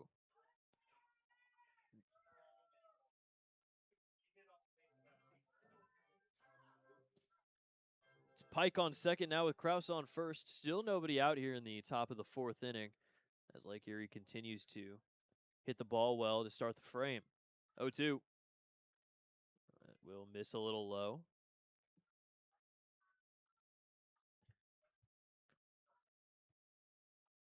Watkins 1 for 4 yesterday, but has a 4-hit game and a 3-hit game in his last 5.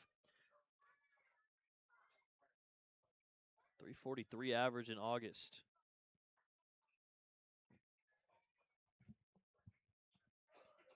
One, 2.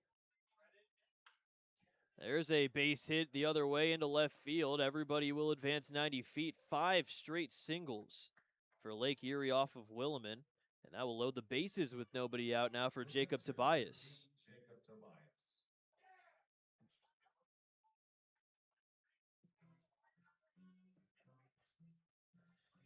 been walk, single, single, single, single, single. 3 runs have come in, still nobody out. Chance for Lake Erie to really put this one fairly out of reach here in the 4th inning. Still a lot of time left, but it's just been single after single so far in the 4th inning. First pitch fouled away by Tobias. Flew out to left field in his first at-bat to start the 3rd inning. Lake Erie a chance to bat around here in the 4th. Tobias came in as a pinch hitter yesterday, ended up going 0 for 1.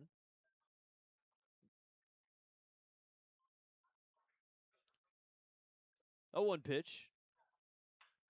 Grounder over to short, tossed to second for 1, on to first, and it's a double play. Run comes in from 3rd as Pike will score, but the two outs are recorded in the 4th inning. 6-4-3 DP puts 2 outs on the board, but it's now 4-1 Lake Erie. 1 and 2. You're going to go home with a Powerball coupon. Wins must be 18 or older. Play ball with the Hoosier Lottery. Please play responsibly. Pike scores. Kraus over to 3rd now with 2 outs for Luis Acevedo.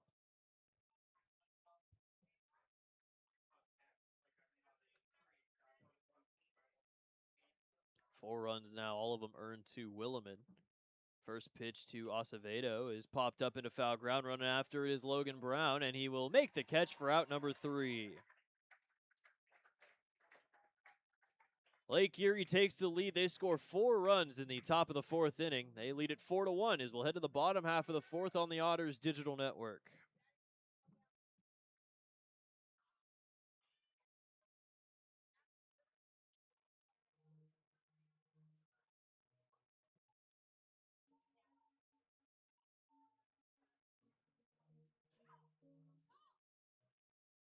It's time to show us your best smiles for the HRI Dental Smile Camp. Over 300,000 members trust HRI Dental because it's based right here in the Hoosier state of Indiana, not Kansas. HRI Dental has been ensuring smiles for more than 37 years. Keep on smiling with HRI Dental. Also, a round of applause for our volunteers. They help brush off the bases. Look at those pearly white shine. Fans, a reminder that the City Connect jerseys being worn by the Otters this evening are currently up for auction online through Dash. The auction will close at 8:30, so be sure to get your bids in before time runs out. For more information on how to bid, see one of our staff members, or visit the Evansville Otters Facebook page. You have 36 minutes to bid. 36. This is the Sheet Metal Workers Local 20 fourth inning. For 138. 4th innings brought to you by Sheet Metal Workers Local 20. For 138 years, Sheet Metal Workers have led the way in sheet metal industries like heating and air, architectural, industrial, and more. Make sure to visit smart20evansville.com for more information. smart20evansville.com. Frano Nova pitching the ball pretty well. 3 innings, 5 hits, 1 earned run, 2 walks, 4 strikeouts. The pitch count a little bit on the higher side for somebody who's only gone through 3 innings, but the offense had his back in the top of the 4th inning, scored 4 runs on 5 straight singles, and it is now 4-1 Crushers.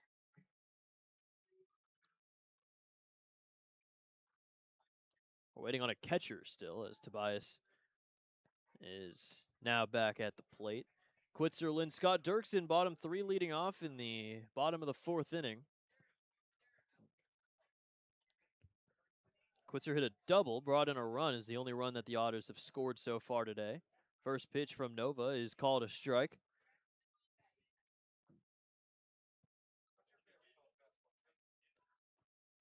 Nova signed a minor league deal with the Royals back on July 1st of 2022. Overall, ERA under 4 in the Royals organization.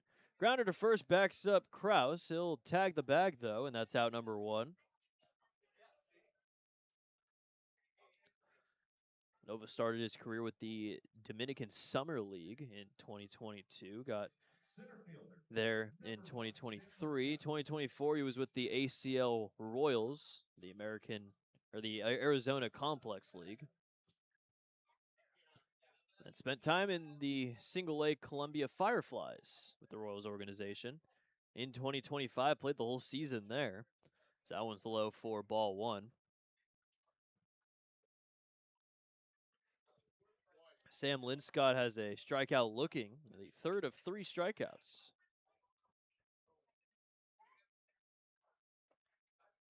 A check swing over, did not go, and it's 2-0. 3.77 ERA in 62 innings with the Fireflies. A pretty good season. He started off phenomenally, a .87 ERA in April, 10 and a third innings. Only gave up 1 earned run. 2-0. Inside for ball 3. This is best month of 2025. The worst month was in July. He had a 7.71 ERA, but overall, ERA under 4 in every other month of that season. He still ended up getting released. Called a strike, and it's 3-1.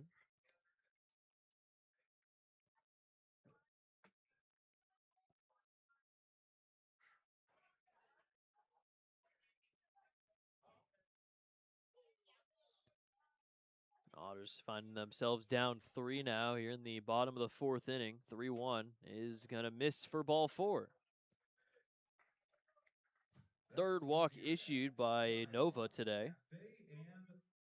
Now, the other 2 didn't come around to score. We'll see what happens here with Dirksen. We'll have another mound visit, though, quickly.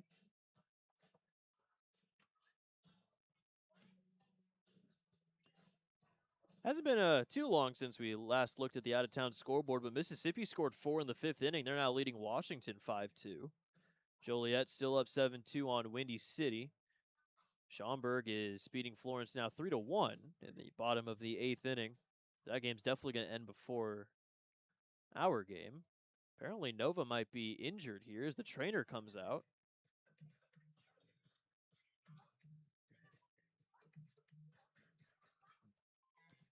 Something's up with Nova's throwing arm. Trainer's out there now. Jared Lemieux is going to come out and get somebody warming in the bullpen just in case this is a little bit more serious than they might think.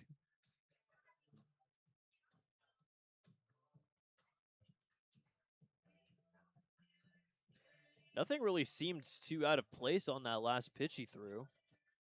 It was a ball, a little high, but wasn't anything too wrong, or at least anything that seemed too wrong with him after that pitch. They will be throwing a lefty in the pen, though. Wesley Coley. And Nova is going to come out of the game here with the trainer. So his day will end abruptly here in the bottom of the 4th inning. 3 1/3, 5 hits, 1 earned run, 2 walks, and 4 strikeouts. Is responsible for the runner on first in Linscott. But Wesley Coley will come into the game here as we will take a quick break on the Otters Digital Network.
The Indiana State Games unexpectedly lost its #1 volunteer this year. In memory of Angie from the Indiana State Games, please raise your drink and we'll cheers to Angie.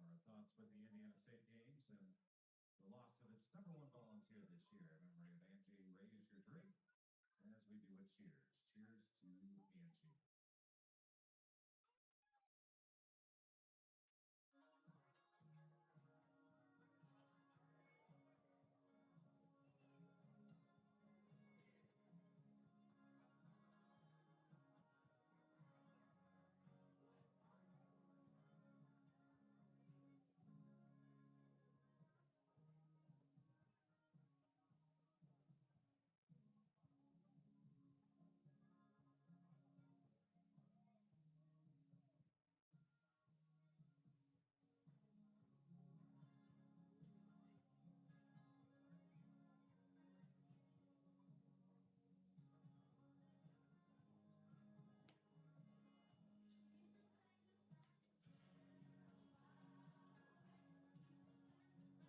Angie. For Lake Erie, number 39, Wesley Coley in to pitch. Coley's on the mound. Tobias behind the plate. It's powered by the Answer Auto Repair East. Find your battery needs at the Answer Auto Repair East. Located at 2319 North Peterborough Road, or give them a call at 812-475-9000 and tell them that Zane from the Otters sent you.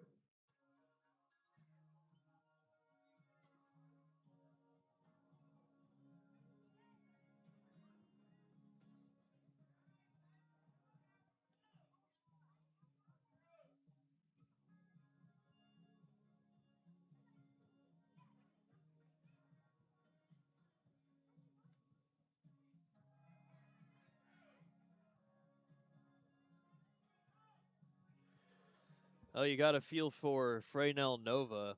He's at a 2-8 record, and he's in line for the win if he went the full 5, but he gets taken out early due to injury.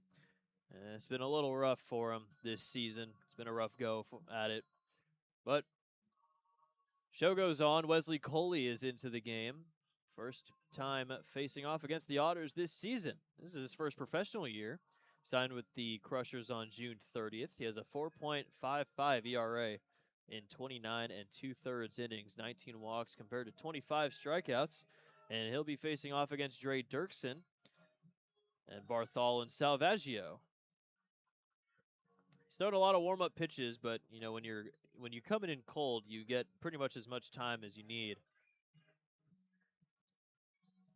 Dirksen has a walk in his only at-bat against Nova. Nova ended up with 3 walks.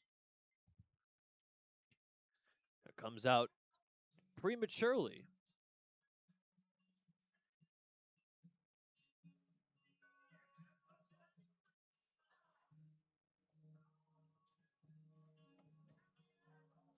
Well, tomorrow we have a 12:35 game.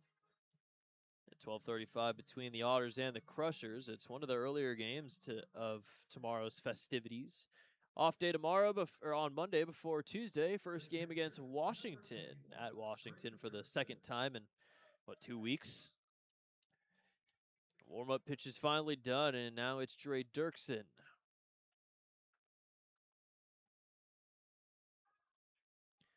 So Wesley Coley, the lefty, against the righty in Dirksen. That one's going to get past Tobias. Throw to second still from him is not in time. That's like a very lucky hop off the backstop. But Linscott's still able to make it there after the wild pitch.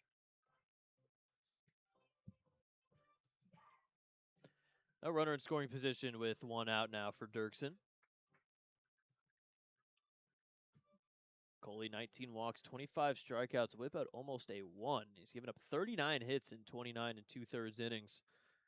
It's been a decent issue for him. His last outing, though, was on the 11th against Florence. He threw a scoreless inning with 2 strikeouts. 1-0. Will miss. 10 scoreless outings this year.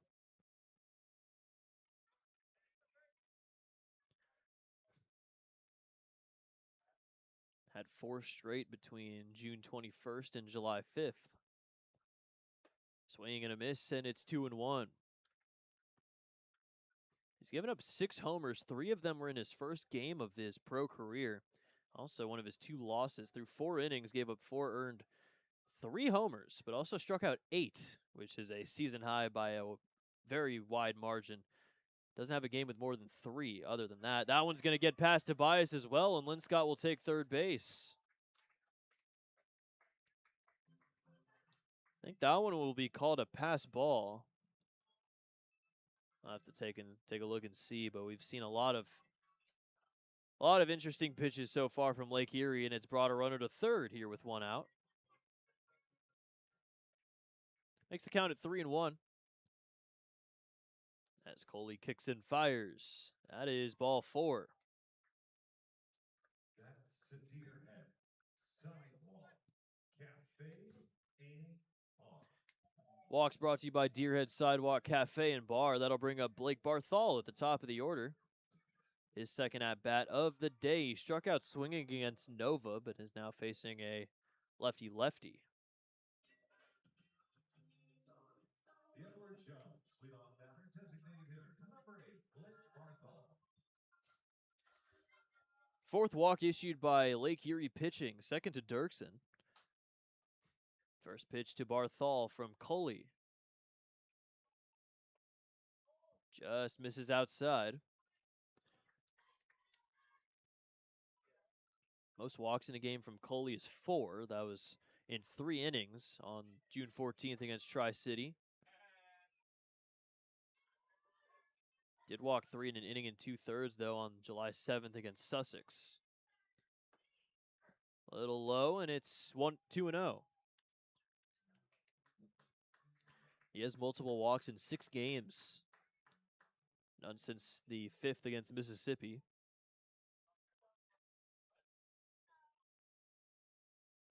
2-0.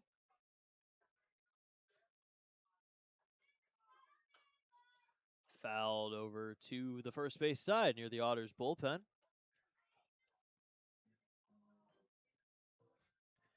Wesley Coley. His first name is actually John. So it'd be John Coley, but goes by Wesley, which I would presume is his middle name.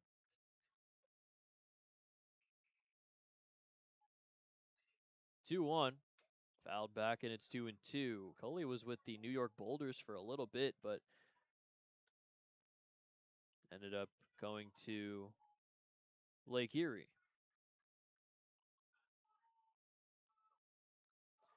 Played 4 games with New York to start his season. Ended up finishing with a 3.65 ERA in 12 1/3 innings, 13 strikeouts.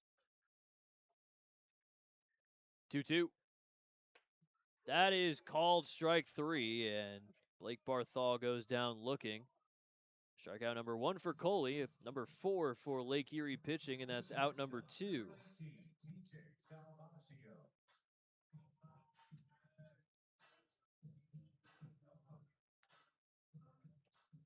Now that'll bring up TJ Salvaggio for the 3rd time. He's 1 for 2, hit a single in his last at-bat, but got out trying to extend it to a double. Has a strikeout in the first as well.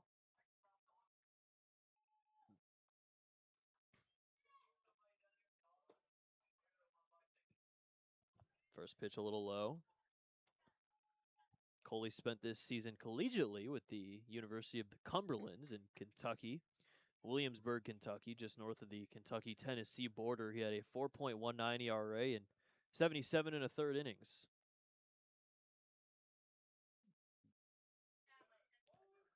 Little inside, and it's 2-0. First team all-conference, as well as being the pitcher of the year. 9-2 record.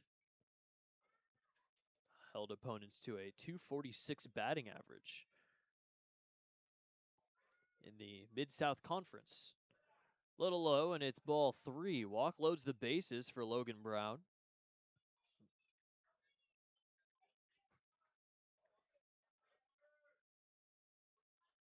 Was the ace for a Cumberland squad that finished 48-10. 3-0 from Coley. Swinging a foul tip into the glove for strike 1. A lot of swinging 3-0 from the guys as of recent. 48-10. Cumberlands didn't make it past the opening round of the NAIA World Series, though. Ended up losing 2 games there to be eliminated. 3-1. Fouled over to the right side, and it's 3-2. In the NAIA opening round, Cumberland's lost against Bryan. They won their next 2 games, but then lost against William Carey to be eliminated. Still a season good enough to earn a pro contract from Coley to the Crushers back on June 30th.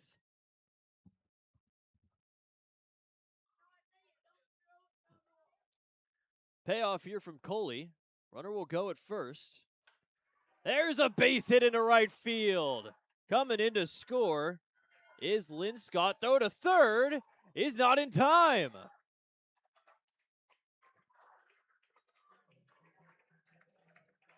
Immediately, Jared Lemieux's going to come out to argue over with Elliott Brown at third base. RBI single for TJ Salvaggio, and it's 4-2.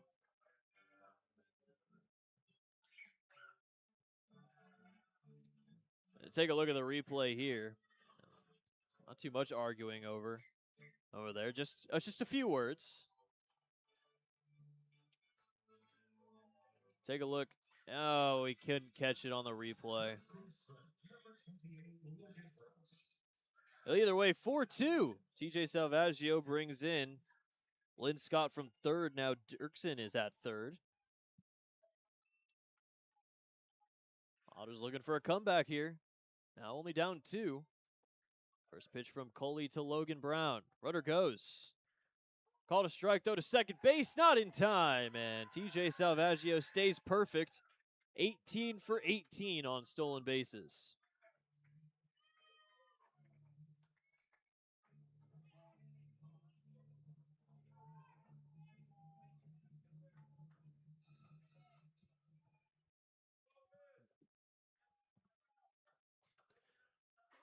Tying run is at second. Fouled away, and it's 0-2. Another red call ball brought to you by Heads Construction, of course. Choose the best and ever regret it. Early bullpen day for Lake Erie after the Nova injury. 0-2 from Coley. That is called strike 3, and Logan Brown goes down looking. Pain the outside edges. Coley, his second strikeout. That's out number 3. The Otters get a run back, though. TJ Salvaggio bringing in a run, as it is 4-2 heading to the 5th inning on the Otters digital network.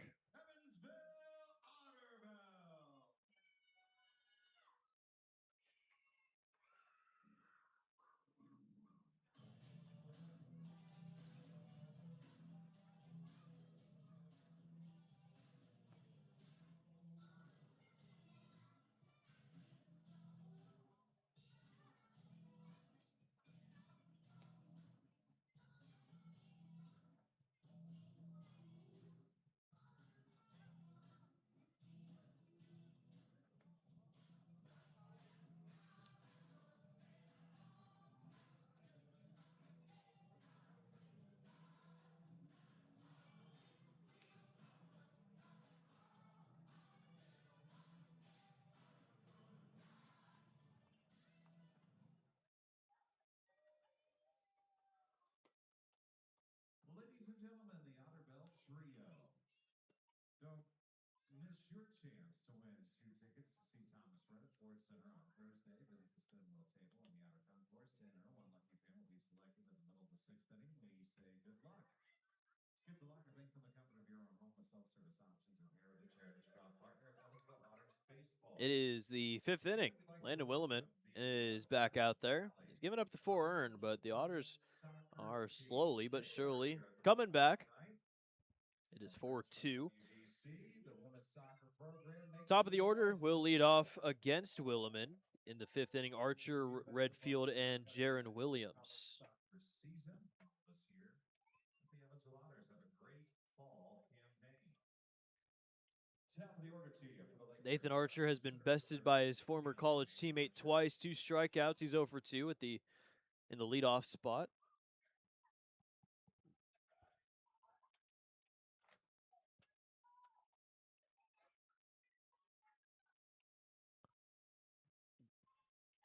First pitch here from Williman coming.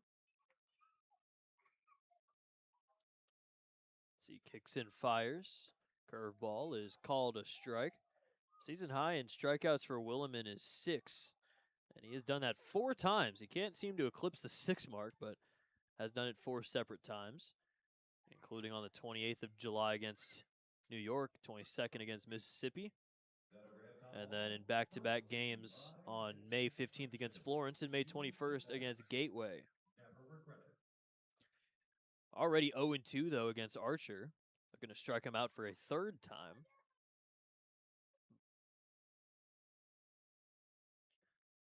His 0-2 pitch.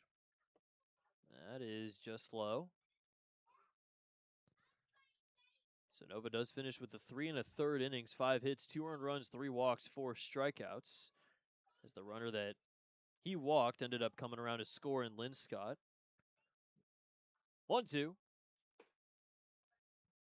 Fastball, 94 on the fastball. I think this is the fastest we've seen Williman throw all season. Maybe throwing it a little harder because it is his college teammate trying to get some bragging rights on him. 2-2. That is called strike 3. 5th strikeout for Williman, 3rd against Archer. And that's out number 1. Left fielder, 16. It has been a rough day for Archer against his former college teammate. That'll bring up Joe Redfield for the 3rd time. He has a walk in the 4th, came around to score, as well as a fly out to left field in the 1st inning.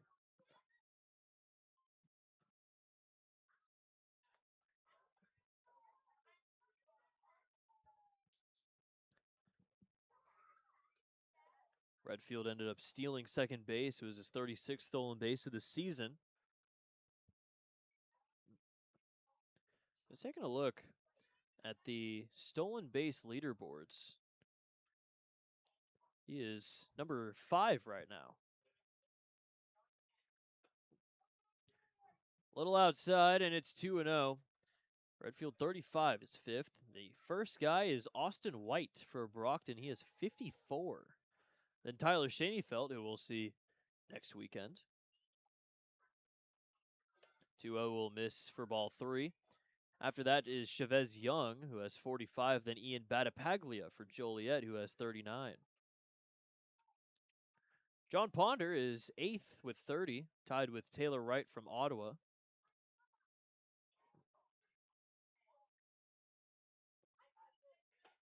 That is called a strike, and it's 3-1.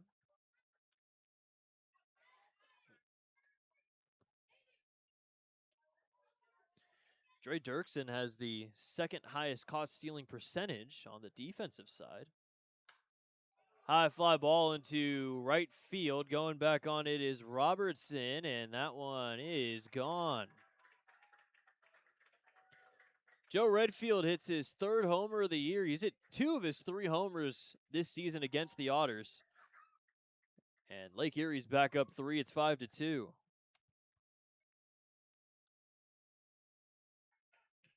Right fielder, 9. Jaron Williams. That's the 12th home run given up against Williman this season. That one just getting over the wall. A leap attempt over in right center field from Linscott, but couldn't get up and grab it. First pitch called a strike to Jaron Williams. Williams has had a good Lake Erie debut. 2 for 2, 2 singles. Singled and scored in the 4th. There's a grounder over to short. Eats up Salvaggio, takes a bad hop, and it's into left field.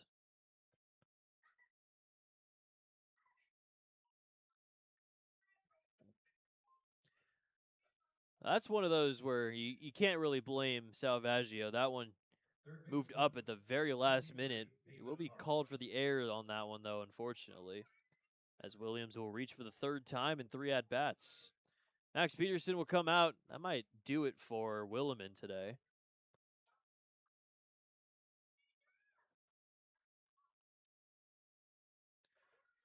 Peterson is looking over towards it, and we will have a new pitcher come into the game.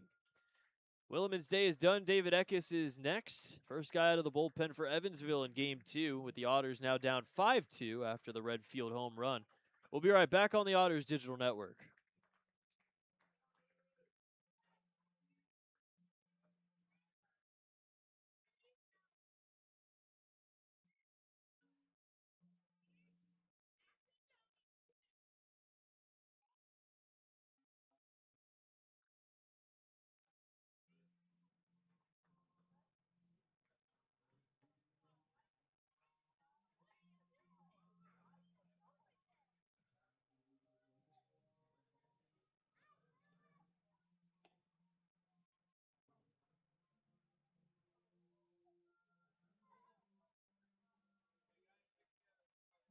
Otters with a call to the bullpen.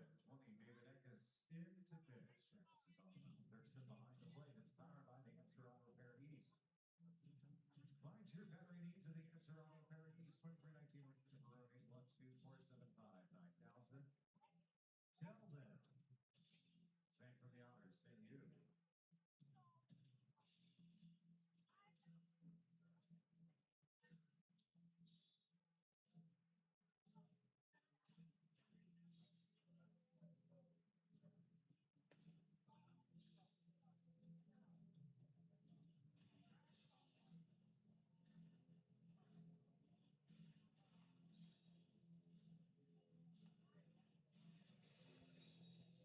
Pitching change is brought to you by the Answer Auto Repair East. Find all your battery needs at the Answer Auto Repair East, located at 2319 North Green River Road, or give them a call at 812-475-9K. David Eckes is into the game. He's at a 6.53 ERA in 30 and a third. The ERA was boosted heavily in his last outing. It was a outing against the Wild Things back on the 7th. He didn't record an out, gave up 3 earned runs, walked 2. But he comes in here inheriting the runner at first in Williams after the error. It's short from Salvaggio. Run already in here on the homer from Redfield, as it is 5-2 Lake Erie. First pitch called a strike, and it is 0-1. Third time Eckes has pitched against Lake Erie this season. Florence has tied the game in the 9th inning against Schaumburg. Good scoop from Dirksen as that one's in the dirt.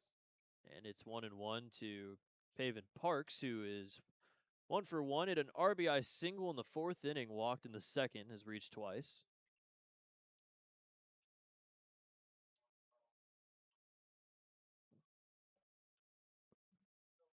One.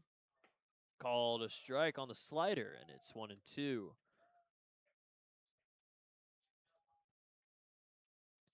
Williams on first after reaching for the 3rd time in 3 at-bats in his Crushers debut.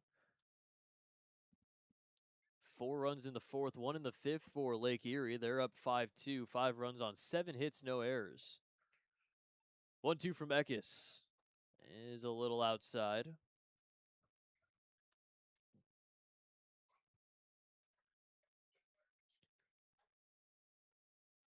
Eckes' first season with the Otters. Spent last season with FIU, as well as his entire collegiate career with the Panthers. Originally from Brandon, Florida, a little bit east of Tampa. Swing and a miss for strike 3. First K for Eckes, second out in the 5th inning. Also strikeout number 100 for Paven Parks, as he's the 3rd player in the Frontier League to reach 100 Ks.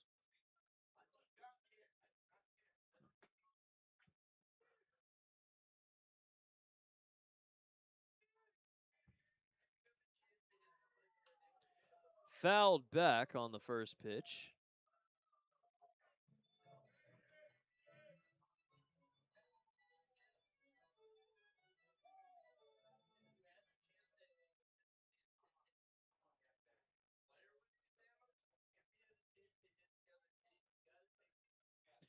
Oh, 1. Broken bat. That's a foul ball. Broken bat brought to you by Niehaus Lumber. Get your lumber at Niehaus Lumber. Where else are you going to get it besides Niehaus Lumber? Nowhere. because Niehaus Lumber is the only lumber company in the world.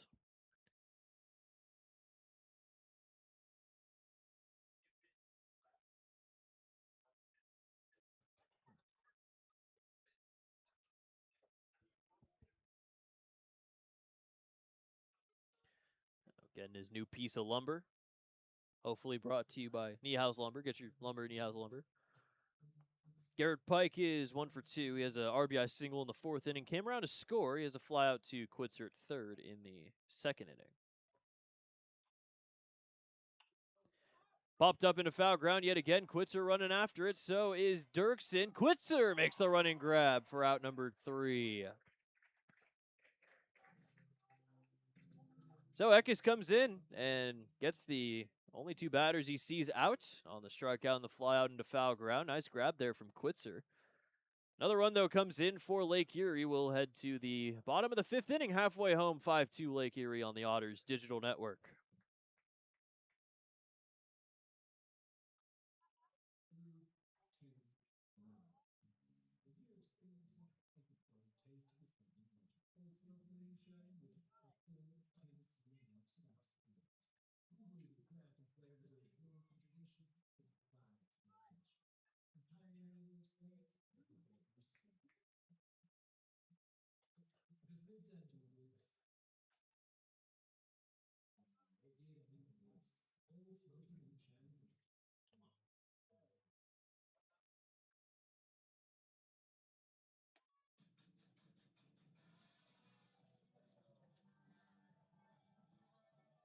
This is the Buffalo Wild Wings 5th inning.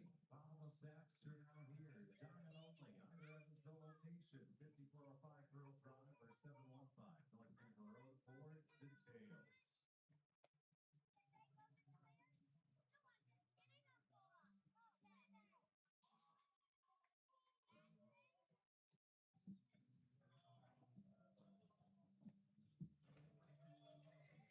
Fifth inning is brought to you by Buffalo Wild Wings. The apps, they are bottomless. They are, yes.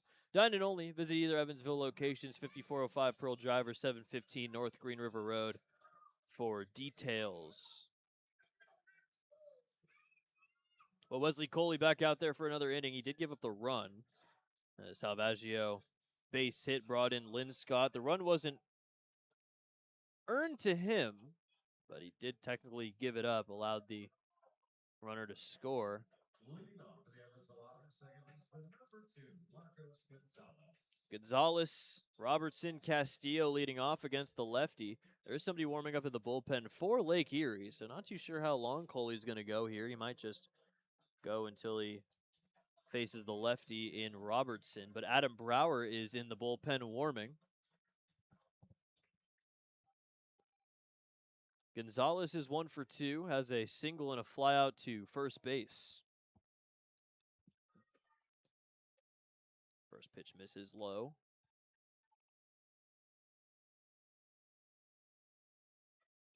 Florence walked off Schaumburg with 3 runs in the 9th inning. So Schaumburg couldn't pull it off in the end. A good comeback win for Florence and keeps them afloat in the wild card race. If this score holds, then the Otters will only be 1.5 back, which is still a pretty decent cushion, but still. In terms of the overall wild card, still very high up in the standings. Called a strike, and it's 2-1.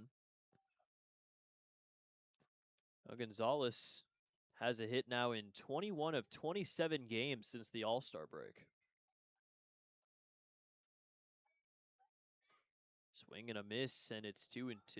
So very late on that fastball, a little high.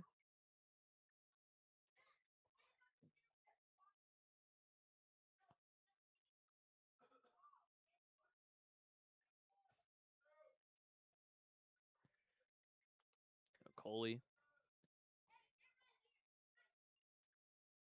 has given up 7 earned runs in his last 5 outings, 4 of them against Sussex back on the 31st. That will miss. Good take from Gonzalez, and it's 3-2. Coley was with Cumberlands for 3 seasons. Best season was 2026, most innings, but his lowest ERA was in 2025. That was only 33 innings, but he had an ERA of 2.73. So that's fouled away. Foul ball brought to you by Heads Construction. Choose the best, never regret it. That overhead foul ball brought to you by Heads Construction. Choose the best and never regret it. The other colleges he was at, he spent his first season at Freed-Hardeman and then transferred to Southwest Tennessee Community College. That's high, and it is ball 4. So the second walk issued by Coley, leading off the 5th inning. 5th walk overall for Lake Erie pitching, and that will put a man on first with nobody out for Blake Robertson. Right fielder, number 31, Blake Robertson.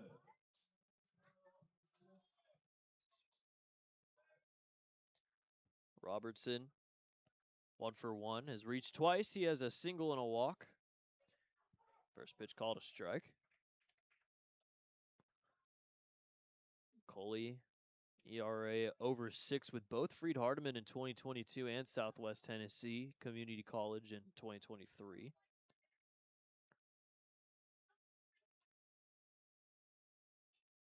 Oh, 1. Called strike 2 right down the middle.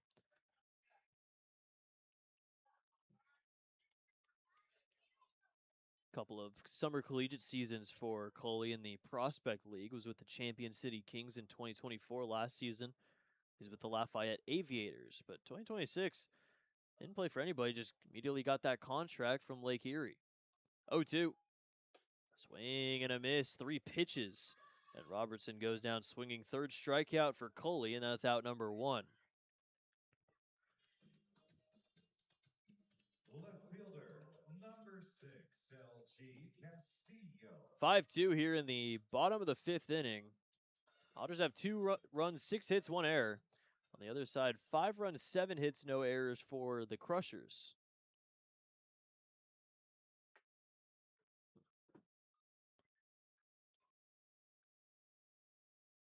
First pitch is way over Tobias, and taking second base is Gonzalez. That's the 2nd straight time that Gonzalez has taken second base on a wild pitch. Didn't advance from second base in the 3rd inning. We'll see if he does so here in the 5th inning with 1 out. LG has a strikeout in the 2nd inning, a flyout to center in the 3rd.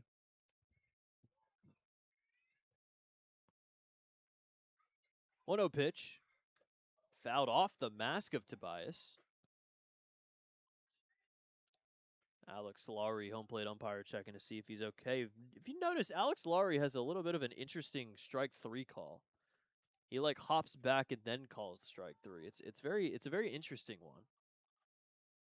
But I do like the emotion. The emotion's nice. 1-1 is a little inside. Castillo had his best stretch of baseball this season against Lake Erie. 6 straight multi-hit games from June 11th to the 17th. 4 straight 3-hit games, and a lot of that came against Lake Erie, including a 4-for-4 on June 17th. Bat breaks in half as that's a grounder over to 3rd. Paven Parks will throw on to 1st in time for out number 2.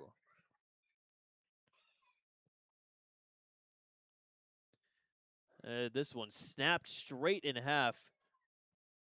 Cricket bat as he was running over to 1st base, but Castillo's out number 2. As Marcos Gonzalez will stay at 2nd base. Number 9, Chris Quitzer.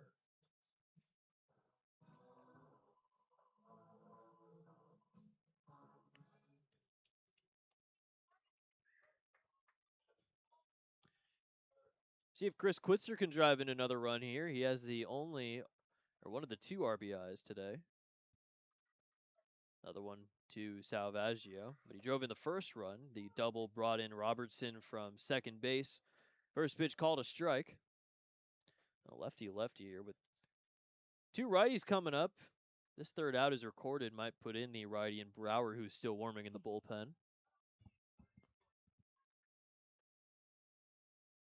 0-1. Fouled away, and it's 0-2. Looks like Eckes is going to get another inning of work with nobody warming in the bullpen for Evansville. It'll be Kraus, Watkins, and Tobias. So 2 lefties in the top 3. Wouldn't be surprised if they used Cribble in Game 3. Did get the start in the series against Gateway, but just waiting until that 3rd game to make sure he gets some run out of the bullpen. A little high on the fastball, and it's 1-2.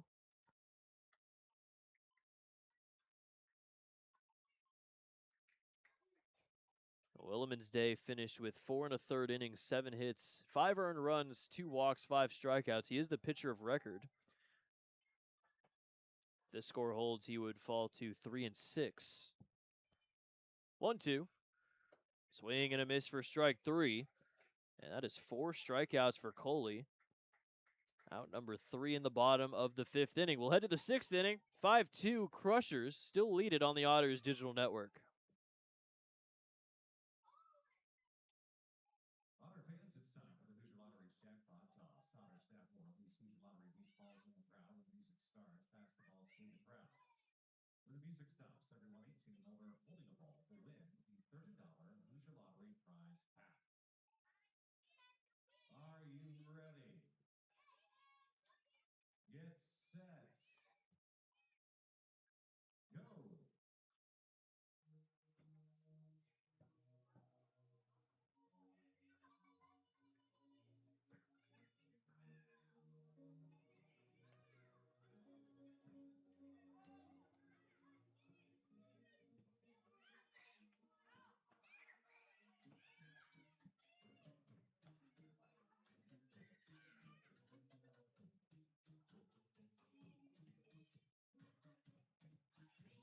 Something earlier this evening that was interesting that Drew, our favorite, is a Kansas fan. Go figure.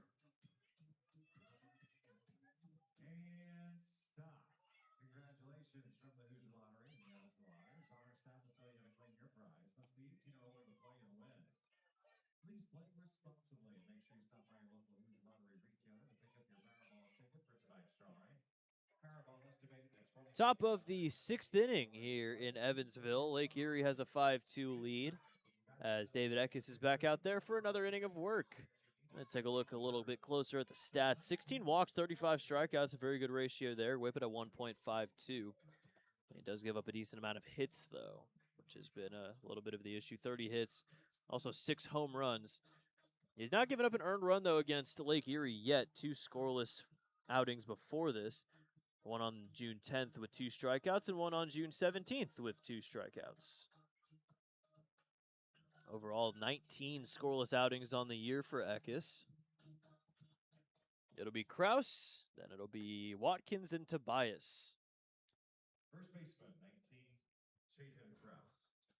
So a righty to start off, but then 2 lefties against Eckes.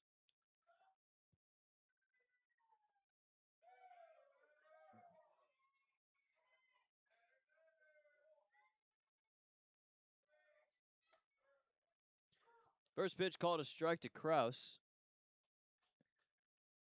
Chayton Kraus was a part of a Little League World Series team back in 2015. Lewisberry, Pennsylvania, as the check swing is a no-go. He hit a RBI single in the bottom of the 6th inning. He gave Lewisberry a walk-off win in the United States Championship of the 2015 Little League World Series. You look at that 2015 World Series, he's there. He's the dude. He's that guy in the 2015 LLWS, as there's a fly ball into center field, and making the catch out there is Lynn Scott.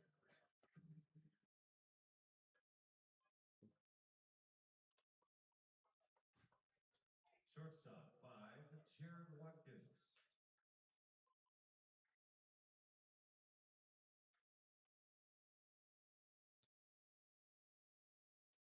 So Jared Watkins,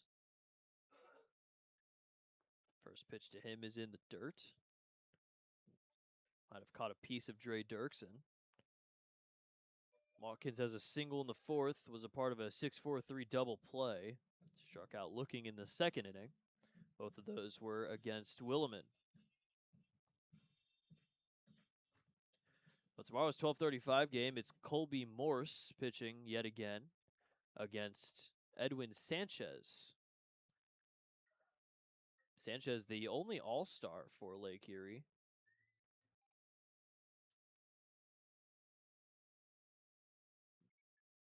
Lefty starter outside, and it's 2-0. So we'll probably see a lot of the lefties, Barthol, Quitzer, maybe even Robertson, get the day off on Sunday. We'll just go oops all righties for the third game of the series. But there's nothing else you can really do for Lake Erie besides play lefties. Grounder over to second base. Throw from Gonzalez to first on the run is in time. Good play from Gonzalez at second base. And that's out number 2.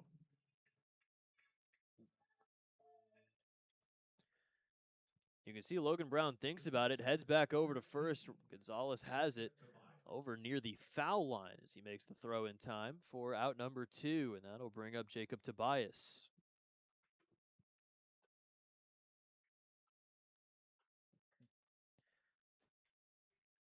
Tobias, 23 years old, was at ASU for 4 years. Arizona State, as that one's outside. He hit .304 last season with the Sun Devils in 60 games. 8 homers, 49 RBIs for an ASU team that ended up making it to the NCAA Regional last season, hosted by UCLA, but they ended up losing 2 games against UCLA and UC Irvine to be eliminated.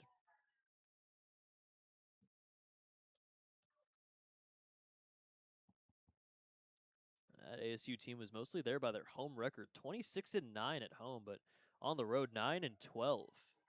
So that swung on and missed for strike 2. So far, Tobias is 0 for 2. He has a fly out to left field, a grounder into a double play, but it did bring in a run, which was RBI number 35 this season for Tobias. 1-2. Grounder up the middle. Gonzalez has it. Jump throw to first. Wow, what a play. Some great defense this inning from Marcos Gonzalez, as that will do it for the top of the 6th inning. We'll head to the bottom of the 6th. Still 5-2 Lake Erie on the Otters Digital Network.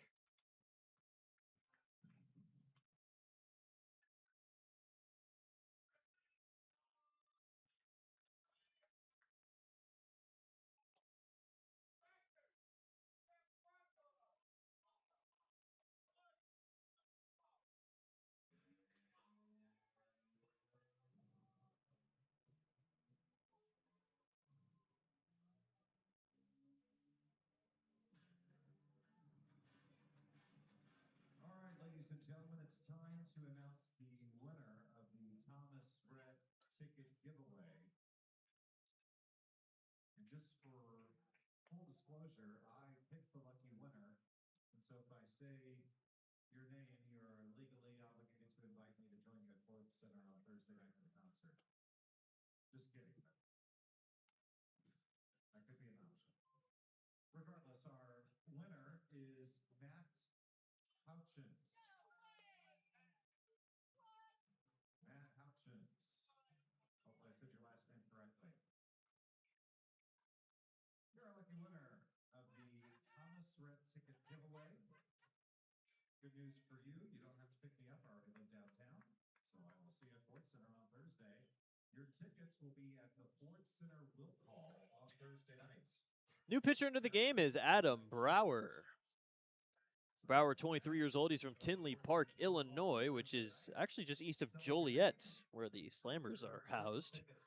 He has a 5.06 ERA in 32 innings this season.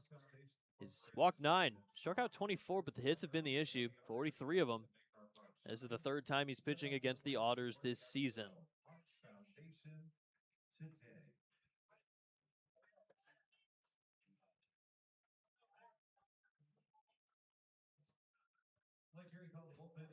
Brower, in his first season with Lake Erie, as a rookie after his 2026 collegiate season with Cincinnati.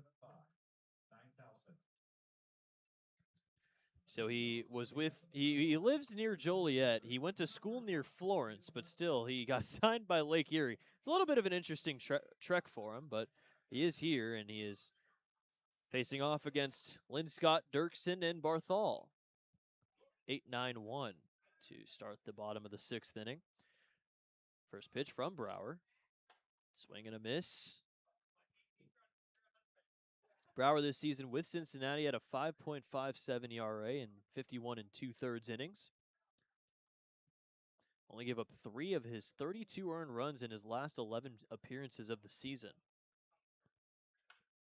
Grounder down the line, past the dive of Kraus into right field for a base hit. Long turn at first. The throw goes back there, just barely making it back in time, and a leadoff single for Sam Linscott.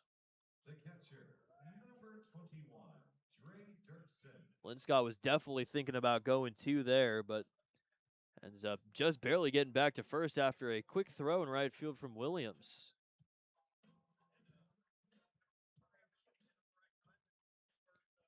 Dre Dirksen, runner on first and nobody out to start the bottom of the 6th inning. Otters down 3.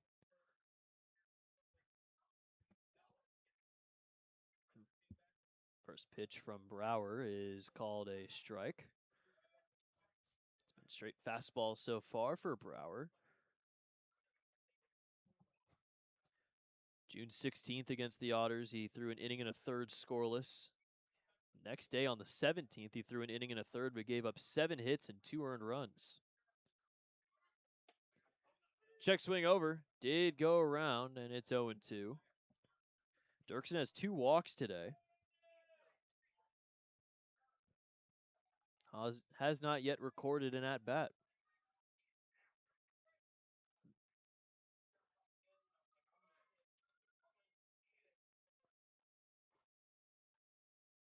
Oh, 2.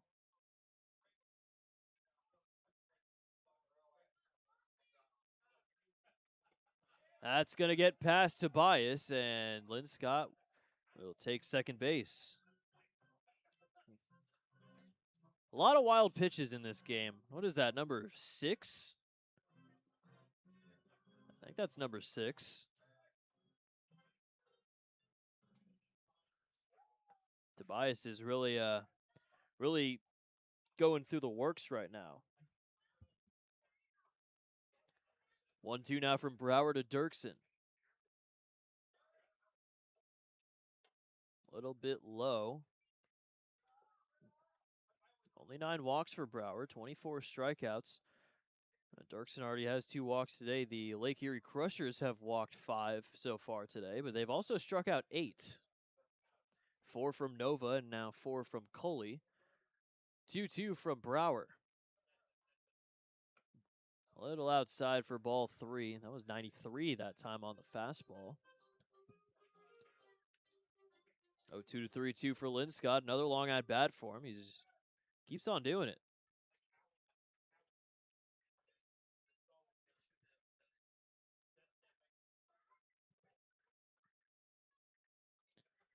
Payoff pitch from Brower. That will miss for ball 4.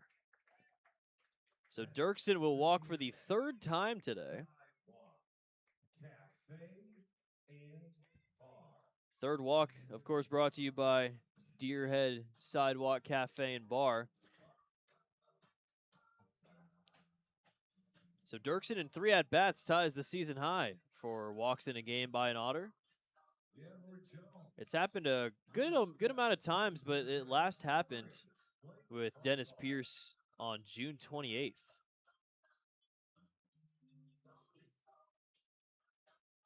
We will have a mound visit here, so we'll take a look. Instead of the out-of-town scoreboard, we'll take a look at some of the Lake Erie Crushers that are in affiliated ball. There's 3 of them. One of them, though, is in the MLB. He's with the Brewers. Any guesses? Any guesses? Any guesses? If you guessed Jared Koenig, then you are correct.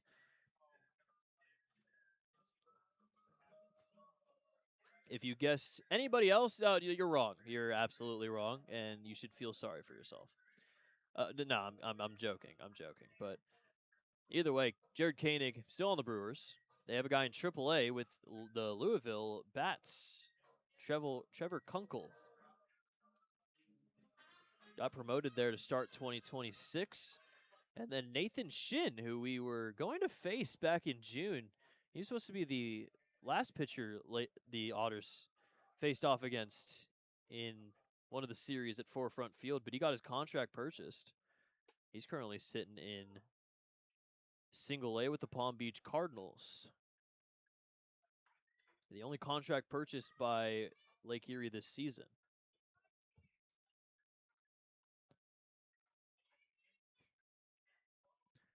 First pitch was a strike to the Edward Jones leadoff batter, Blake Barthol. Bunt showed, pulled back, and it is 1-1. So far, Nathan Shin has a 4.1 ERA in 26 and a third innings with the Palm Beach Cardinals.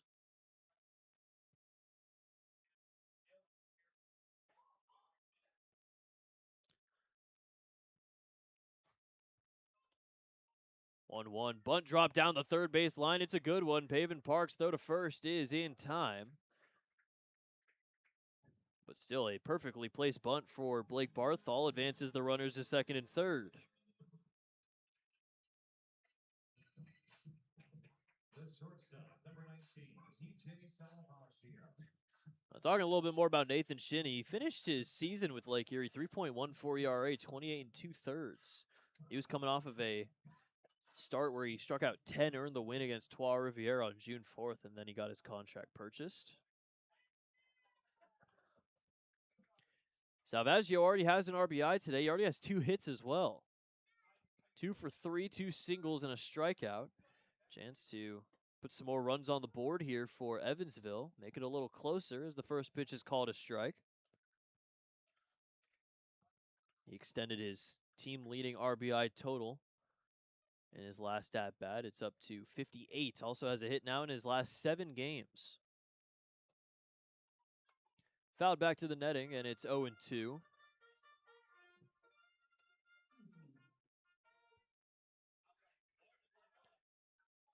The streak has raised his average to 292. If he keeps up this pace, he could get back up to 300. We haven't seen Salvaggio at a 300 average in a little bit.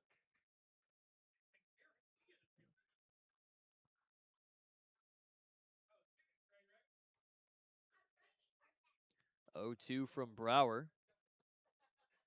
Swing and a miss. Drop third strike as the tag is applied by Tobias, and that's out number 2. Big strikeout, though, for Brower.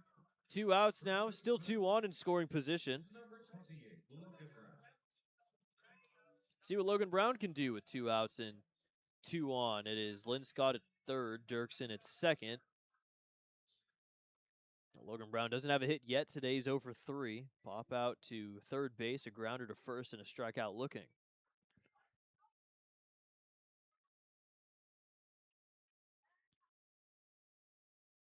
First pitch from Brower is a base hit into center field. 1 run comes in. Here comes Dirksen. He will score. Logan Brown makes it 5-4.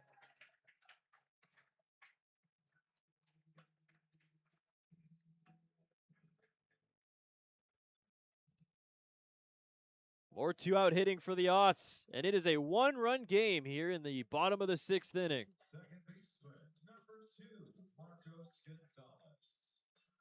That's one into right center field.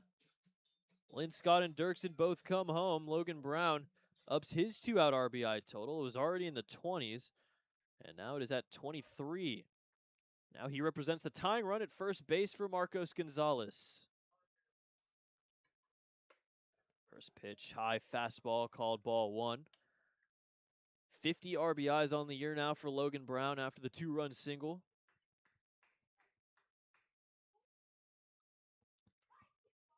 Otters are in business here. 1-run game.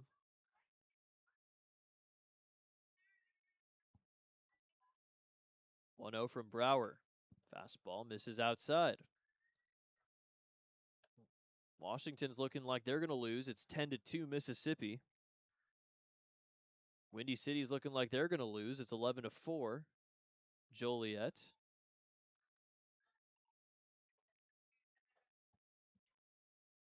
Two-0. Little high for ball 3. Walk puts 2 on with 2 outs for Blake Robertson.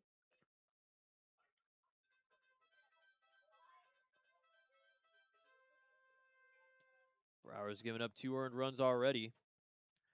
It's the second straight outing in which he's given up 2 earned.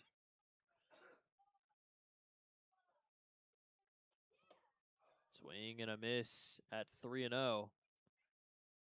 Throw back goes off of Brower. And yet again, a swing on a 3-0 pitch. So far, swinging 3-0 for the Otters today hasn't really worked out.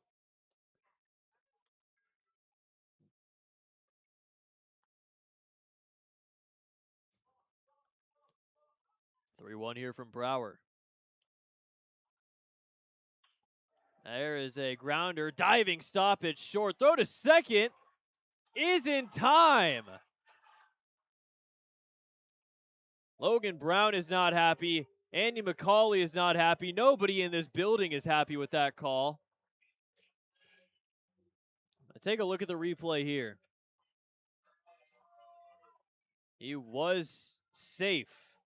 McCauley is still having a chat over there with Elliott Brown. Well, that will do it, though, for the 6th inning, as Gonzalez is out on the fielder's choice, the 6-4. And Andy McCauley is done. He is thrown out of the game, and now he's going to really get in the face of Elliott Brown.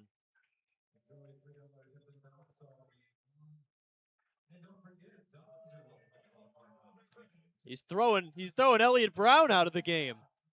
He keeps throwing him out.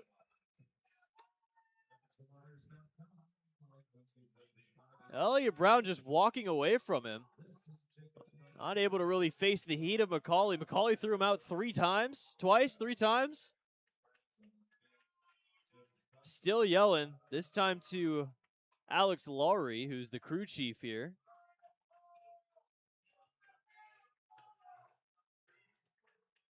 Well, usually the Otters play pretty well when McCauley gets tossed, and he keeps on doing the motion. We're getting Andy McCauley chants. That's great. Tosses him right as he's about to walk away, too. Wow. Well, Andy McCauley gets tossed again. And this one, honestly, it was on a call that probably should not have been out. It should have been safe. I'm going to agree with Andy on this one and say that should have been 2 on with 2 outs instead of out number 3. But the Otters do get 2 runs across on the Logan Brown 2-run double. Max Peterson will take over. TJ Zarowitz at third base next time the Otters are up offensively. See if they can complete the comeback here. At first, it's David Eckes back out there for another inning. He'll face off against Acevedo, Archer, and Redfield.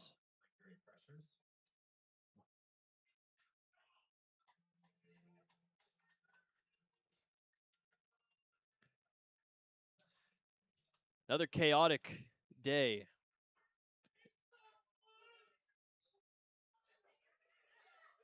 Acevedo is 0 for 2.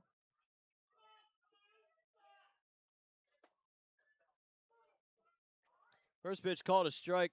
Now David Eckes so far today has thrown a inning and 2/3 scoreless with a strikeout.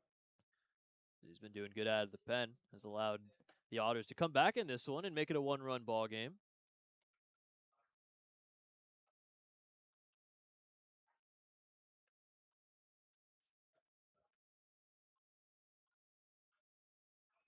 One to Acevedo is a little high. There is somebody warming in both bullpens now. Let's take a look at the Evansville side of things. Anthony Tomczak is out there. Lake Erie. Who is that? That is Alexander Castro in the dirt, and it's 3-1.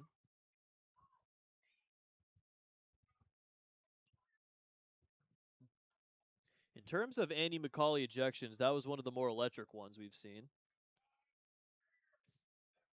You know, usually when he gets ejected on the road, there's not too big of a commotion, but the fact that he got Andy chance is so insane. A little high, and that's ball 4.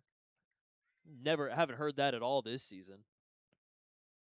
Proves how much the audience, the Bossy faithful, agreed with the call being wrong at second base. Back to the top of the order, Nathan Archer is up. 0 for 3 with 3 strikeouts against Williman. Couldn't touch him. See how he does here. Lefty against Eckes. Shows the bunt, as that one's just outside for ball 1.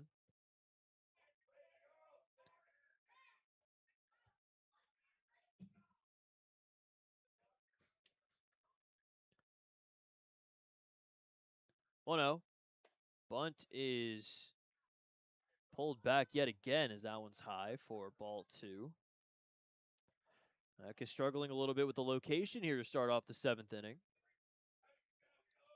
Had retired 5 straight up until the walk to lead off the inning. 2-0. Shows bunt and doesn't pull it back that time, as it's called strike 1. Just trying to drag bunt. This is a very fast team, including Archer.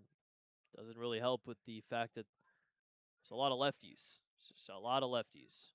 Called strike 2.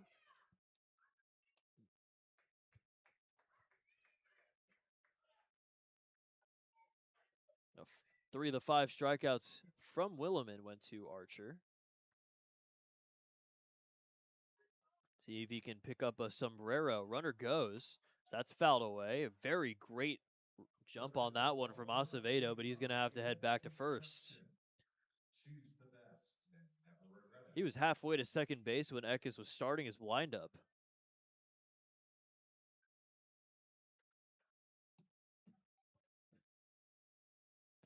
I'll do it again at 2-2 here against Archer. Now throw back to first is not in time. All of a sudden, Acevedo is a little bit of a stolen base threat. He's 7 for 8 this season.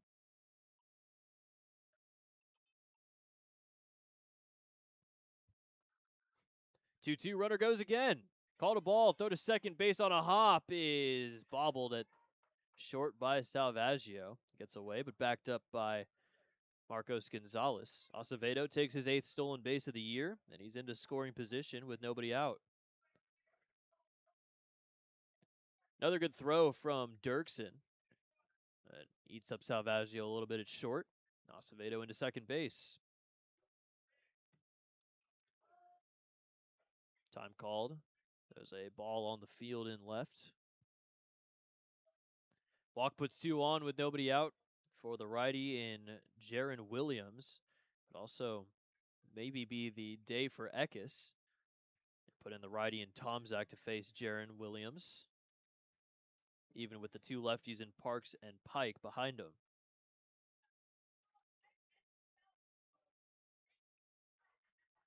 Payoff is just outside for ball 4. Back-to-back walks for Eckes to start the 7th inning. And that'll put 2 on with nobody out for Williams. Sorry, for Redfield. Even with that, Eckes' day is done. Tomczak will come in to face the lefty in Redfield, then the righty in Jaron Williams, as we'll take a quick break on the Otters Digital Network.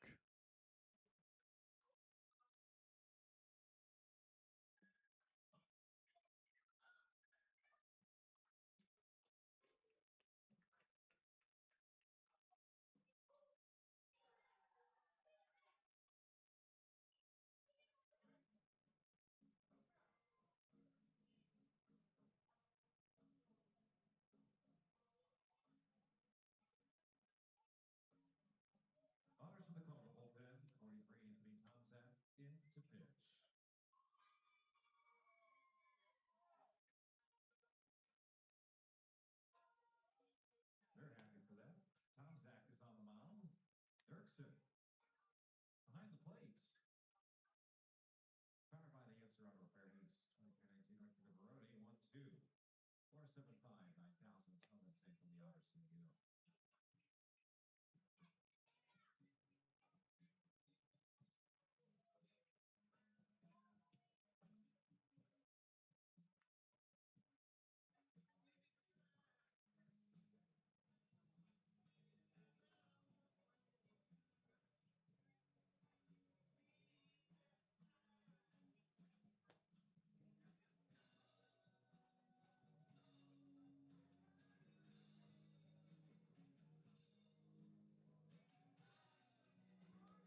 New pitcher into the game is Anthony Tomczak.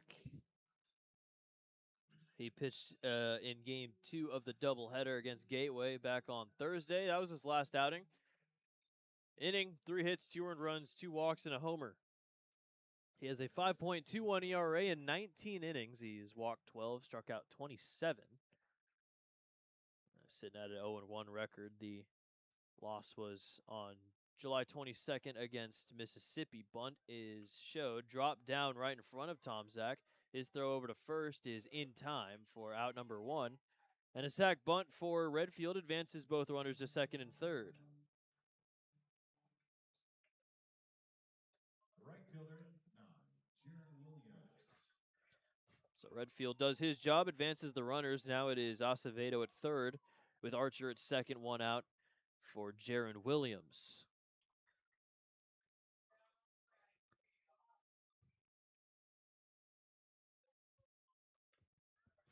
Fouled back over to where Pavin Parks is in the on-deck circle. Williams has reached in all 3 of his at-bats, 2 singles and an error. He reached on at short.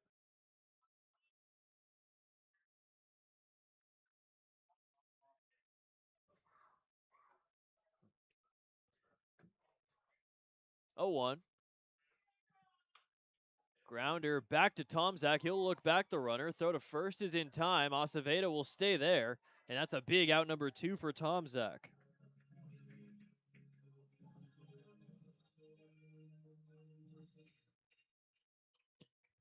The 1-3 keeps the runners at bay, and all he has to do now is get Pavin Parks out here, and it'll remain a 1-run game.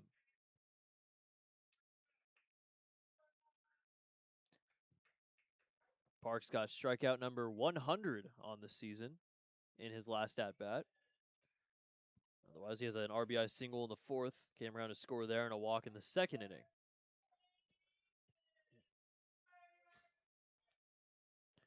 Pavin Parks now 8 strikeouts away from tying the all-time single-season record in Crushers history.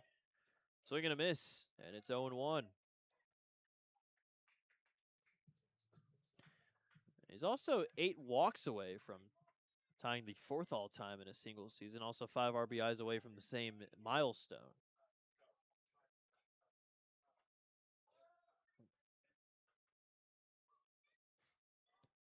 Oh, 1.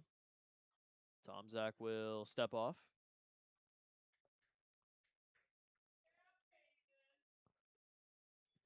That would be big for the momentum to keep it a 1-run game, especially with the runners on second and third and 1 out. 0-1. Outside. Fastball 95, and it's 1-1. Throws it a little faster, but is unable to locate that time. 1-1 here to Parks.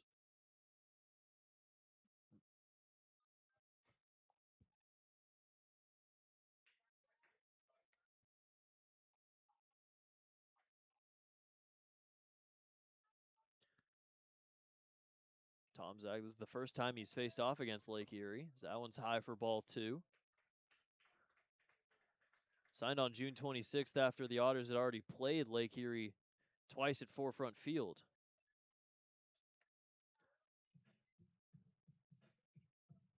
So what happens when you go so far in between playing teams. Rosters flip over. Tomczak, Dirksen, Quitzer, Barthol, all of them haven't played against Lake Erie yet this season.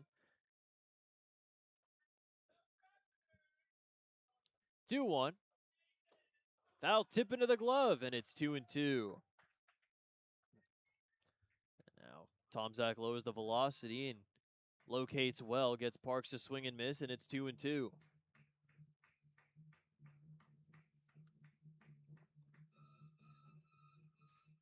One strike away from getting out of the jam here in the top of the 7th inning.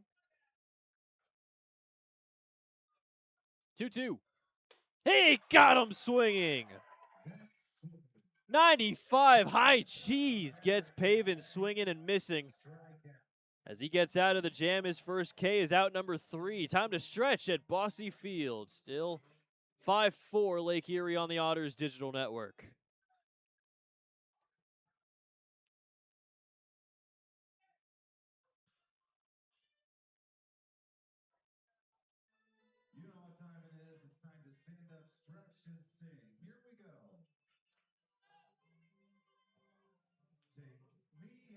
the ball game. Take me out to the crowd. Buy me some peanuts and Cracker Jack. I don't care if I never get back, and we'll root for the Otters. If they don't win, it's a shame.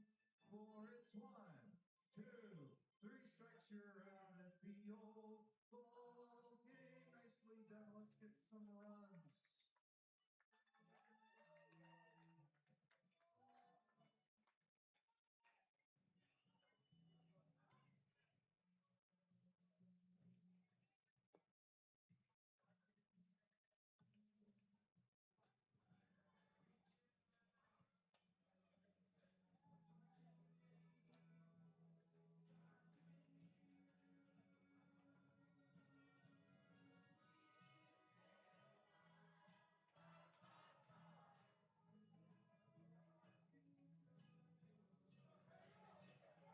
New pitcher into the game for Lake Erie.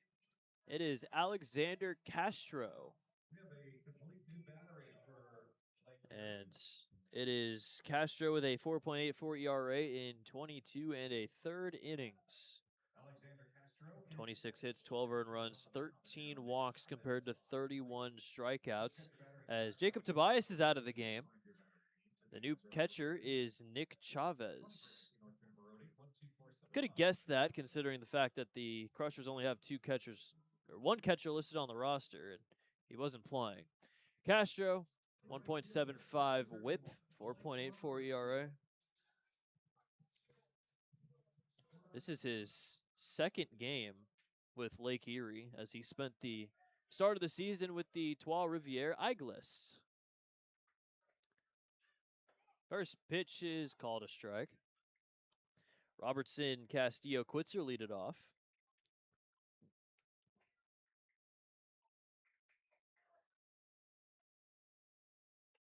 Swing and a miss.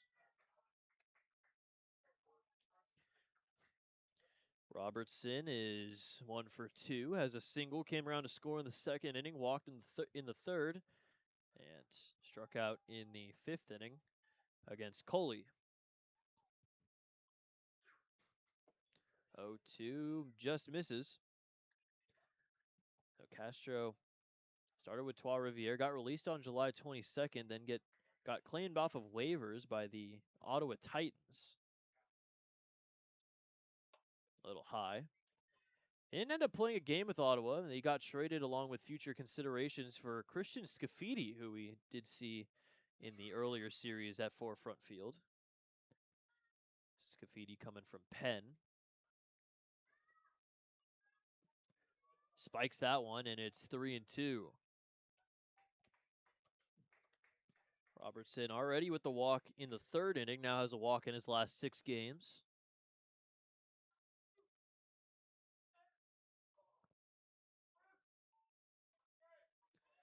Payoff pitch is inside for ball 4. Robertson will lead off with the walk. Walks brought to you by Deerhead Sidewalk Cafe and Bar. It's the third straight inning the leadoff man has reached for Evansville, and now Robertson represents the tying run.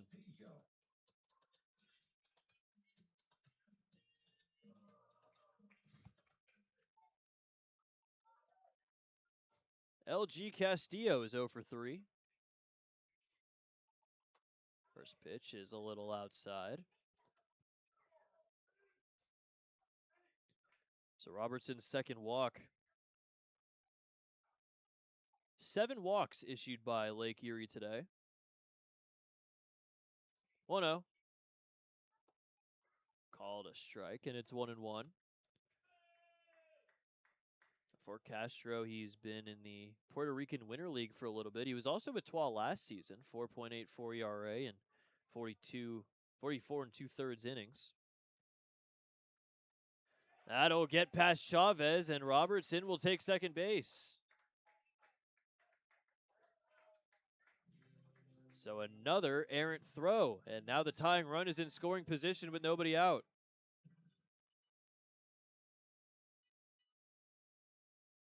Chance for Castillo to tie the game back up at 5.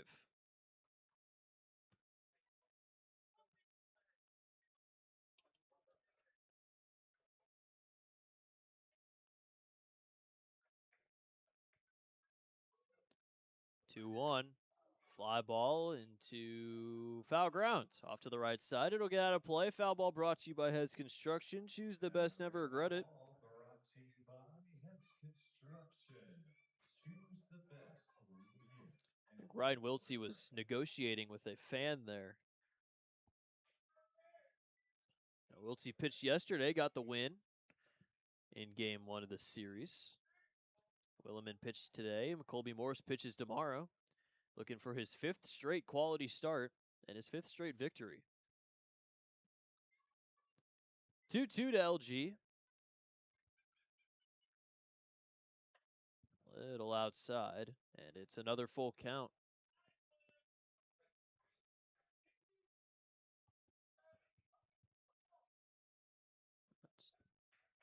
2-2, actually, to Castillo. Now Castro kicks and fires. Looks back to second. Rip past the dive of Parkson into the corner. Here comes Robertson. LG ties the game at 5. Third save, here hit, double-decker double, and that hit found its way to the left field corner, sponsored by Tri-State Neurosurgical Associates. Down 3, now to a tie game in the bottom of the 7th inning. LG Castillo makes it a 5-5 game with double number 7 on the year. Now he is representing the go-ahead run in scoring position for Chris Quitzer.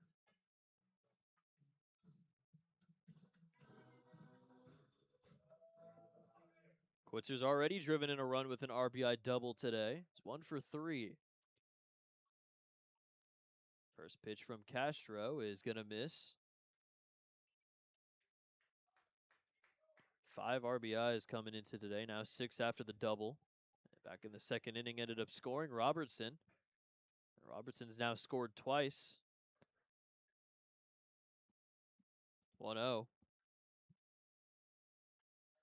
Check swing over. He did go around, and it's 1-1. DJ Zarowitz is halfway down the line, not even really near the coach's box. He's kind of doing, standing right there. Very close. Castillo on second. Nobody out. Bottom of the 7th inning, a run already in to tie the game up at 5. There's a grounder over to first, snagged by Kraus. He'll step on the bag for out number 1, but the runner will advance. Castillo heads to third. 90 feet away from giving the Otters the lead with 1 out. Center fielder, number 5, Sam Linscott. So Sam Linscott will try to bring in that go-ahead run. He is singled, walked, and struck out. He's also scored twice.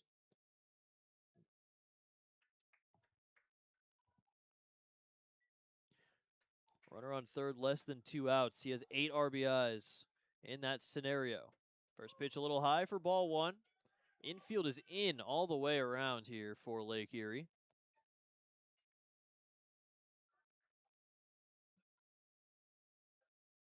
Runners in scoring position. Sam Linscott is hitting .388. That is called a strike, and it's 1-1. So anything into the outfield would bring in that go-ahead run from third. LG stands there after driving in the tying run with a double. 1-1. Grounder foul down the third base line, hits the tarp.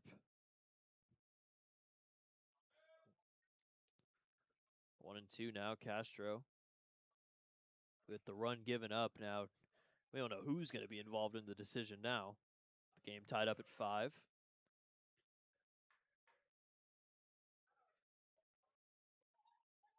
The 1-2.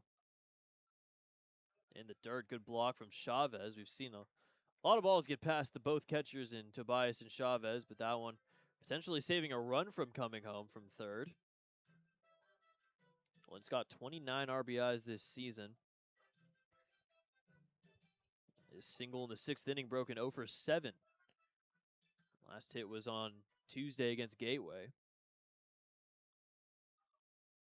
He is hitting .381 against Lake Erie this season. 2-2. Another one in the dirt for ball 3. And another one blocked by Chavez. Walk would put runners at the corners for Dirksen. And would put the middle infielders back into double play depth. Keep the corner infielders up on the grass. Still everybody up there.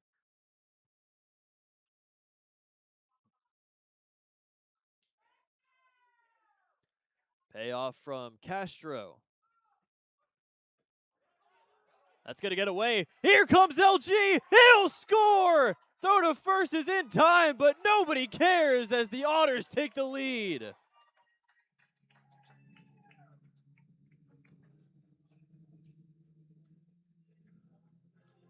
This one barely gets away from Chavez, but a great read from Castillo as he dives in safely. Chavez didn't even attempt to throw it home. Rather got the second out, but the Otters have the lead. It is 6-5 in the bottom of the 7th.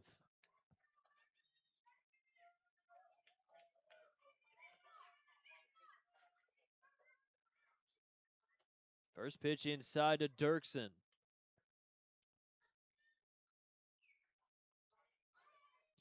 That was a wild turn of events there. Strikeout turned into a lead. Swing and a miss, and it's 1-1.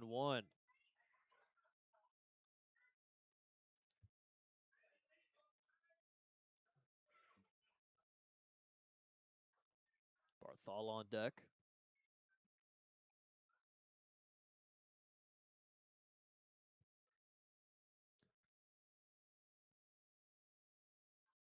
One. High fly ball into deep right center field. Going back on it is Archer. He's at the base of the track to make the catch for out number 3. A little bit under it for Dirksen, but the Otters bring in 2 runs. RBI double for Castillo. He scores on a ball that got away from Chavez. The Otters lead at 6-5 after being down 5-2. We'll head to the 8th on the Otters Digital Network.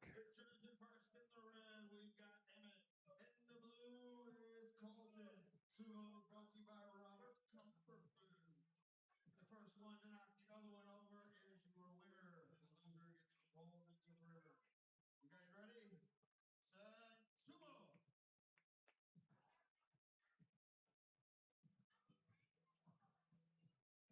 Whoever's close. 10 more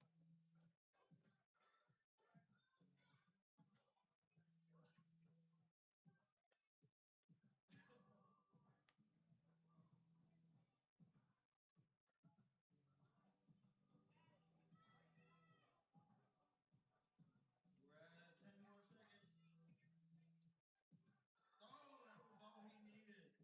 Your winner and sumo champion of the night, Emmett. Sumo is brought to you by Robert's Comfort Food Experience. For savor the flavors of the South and Robert's Comfort Food in Evansville, and don't miss their Friday fish fry featuring all-you-can-eat crispy fish, hush puppies fries, and coleslaw for only $18.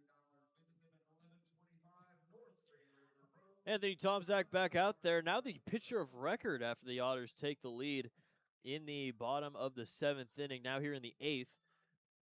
As the Otters now 6 outs away from win number 6 in a row and home win number 8 in a row. But it is a 1-run game.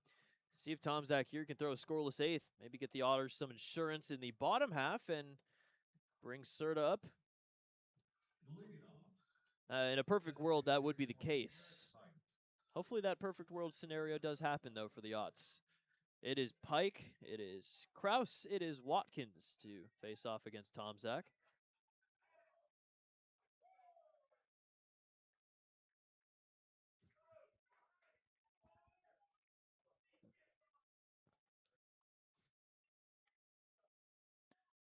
Shots are getting hot when it matters most. High and outside on the fastball for ball one. Next man warming up in the bullpen is Ben Petchke for Lake Erie. That's going to be a little weird. Called a strike, and it's 1-1. Otters traded Ben Petchke for a player to be named later to Lake Erie, and now, for the first time, he's going to be pitching against Evansville.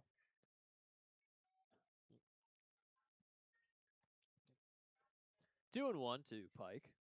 Pike is 1 for 3. A couple of flyouts over to Quitzer at third and a RBI single. 2-1. Fouled away off to the left side. That overhead foul ball brought to you by Heads Construction. Choose the best, never regret it.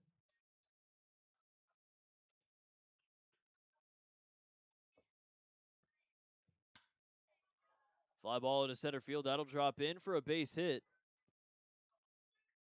95 going into the left center field gap for Pike, and he has his second hit of the day. First baseman, 19, Chayton Krause. That'll bring up Chayton Krause. There is somebody warming now in Evansville's bullpen. Nate Wolgamuth.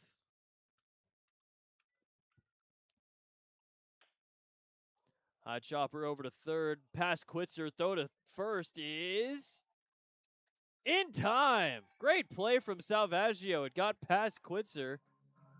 And TJ was able to throw a rocket over to first base. We know he has a cannon of an arm over there. And was able to get out number one, though. Advancing to second is Garrett Pike.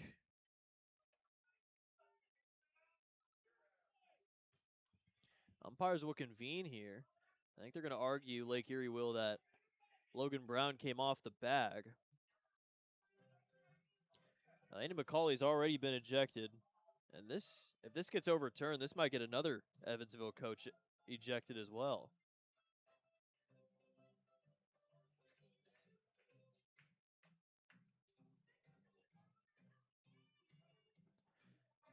Oh, we're waiting. We are waiting. And they will call Krause out at first.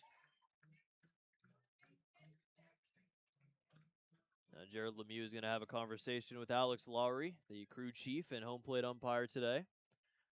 It will be Henry Schmulwitz behind the plate tomorrow for Game 3. So one out, runner on second. Jared Watkins is up.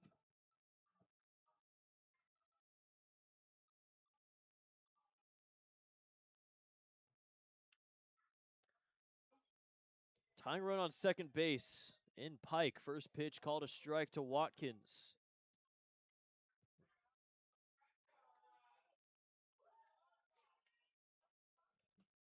Watkins is 1 for 3. Has a single in the 4th inning. Strikeout in the 2nd.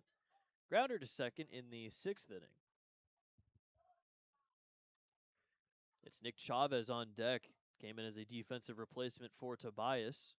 Fouled away, and it's 0-2. That overhead foul ball brought to you by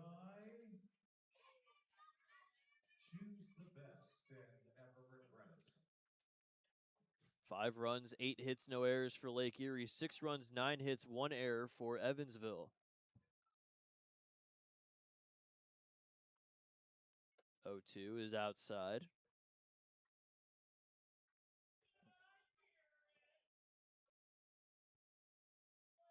Pike led off with a single, advance to second base on the grounder from Krause.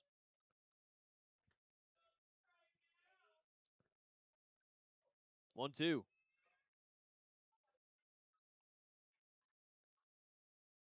Couple looks back to second. Tomzak kicks and fires a foul ball off to the left side. Foul ball brought to you by Heads Construction.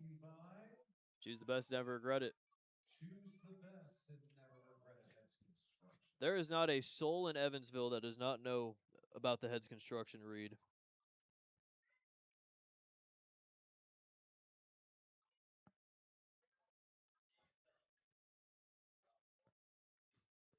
Tomzak will step off. Dirksen will head to the mound. Quick chatter. Watkins in his 5th season with Lake Erie, his 7th overall in the Frontier League. Was with Lake Erie last season, hit 268 in 64 games. but he played all the way back in 2019 with the Southern Illinois Miners. 2019, 236 in 49 games. He went 7 for 17 against Evansville in 2019. It's a lot different of a place back then. But Andy McCauley, Max Peterson were still here. They've been here for a while. Won a chip back in 2016, looking to do so again 10 years later. Since it's fouled back, it'll remain at 1-2.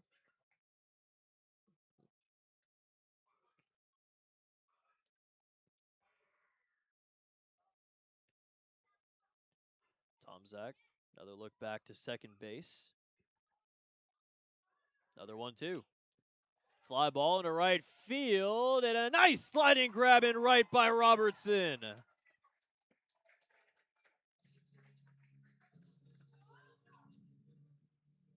How about B-Rob playing some defense out there in right field? Keeps the runner at second base, and there's 2 down.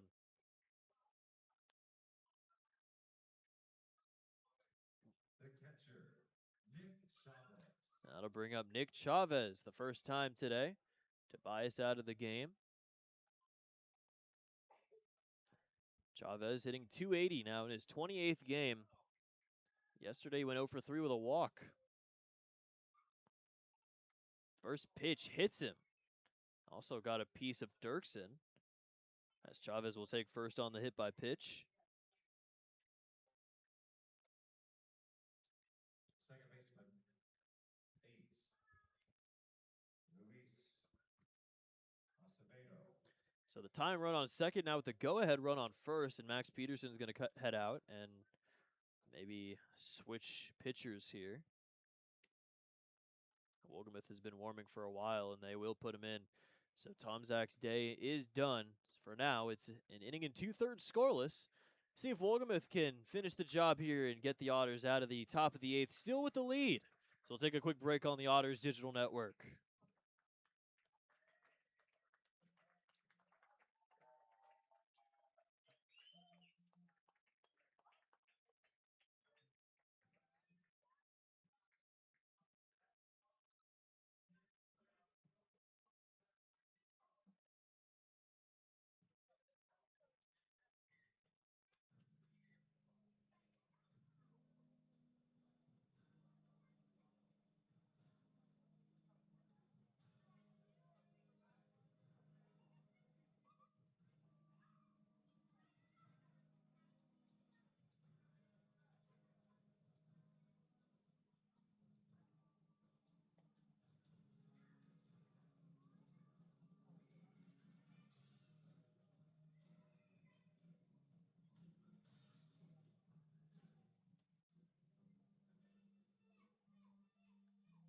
Otters with the call to the bullpen, Nate Wolgemuth.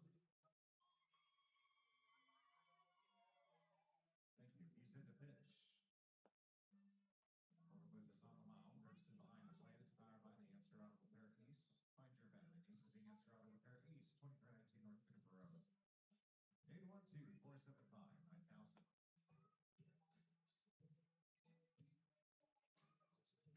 Nate Wolgemuth is into the game here. Looking to get that final out in the 8th inning and hopefully keep the Otters with the lead. It's 2 on. It's 2 outs. Pike's on second now with Chavez on first after the hit by pitch. Wolgemuth has a 4.15 ERA in 8 2/3 innings. There was scoreless inning against Gateway in his last outing on the 11th. 5 walks, 9 strikeouts, whip at a 1.5. Hasn't faced off against Lake Erie yet this season.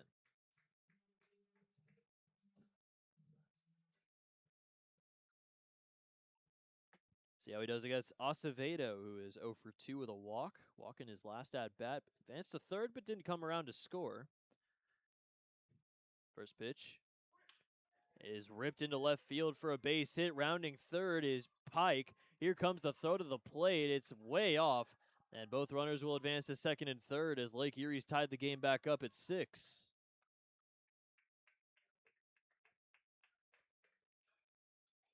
Back to the top of the order. Center fielder, 29, Nathan Archer. So Archer will come up now with the go-ahead run at third base. The throw allowed both runners to advance to second and third. It is now Chavez on third with Acevedo on second. His RBI single brought in the tying run.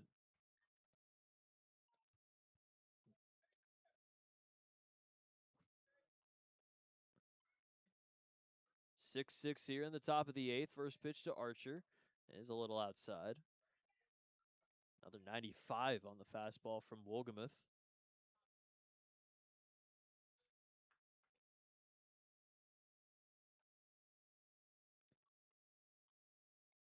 One 0. Swing and a miss, and it's 1-1. Archer's 0 for 3, 3 strikeouts. Walked in his last at bat, though, in the seventh. That was against Tom Zach.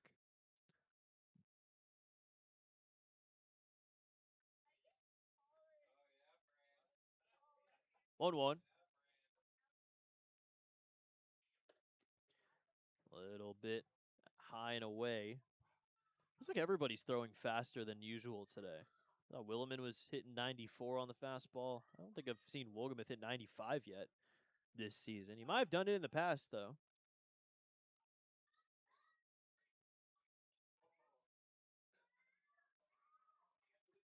Two one. Swing and a miss. That was a high fastball that time that he whiffed on.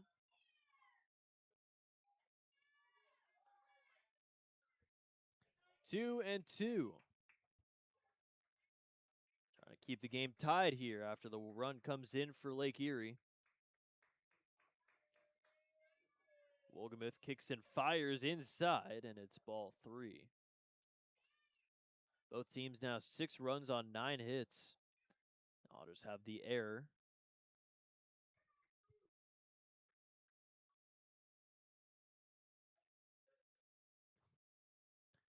Payoff here with 2 outs. Wolgamuth kicks and deals. High chopper down the first baseline, foul, and it will remain at 3-2. Archer has 6 RBIs this season, 3 of them back on the 12th against Florence. As in his last 4 games, doesn't have one yet here today. Is his first game with 3 strikeouts, though.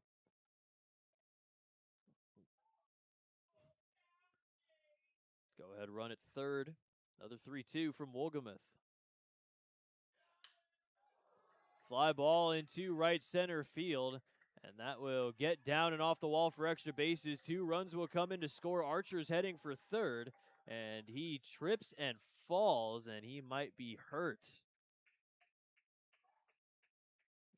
Uh-oh. Archer's going to get tagged for out number 3.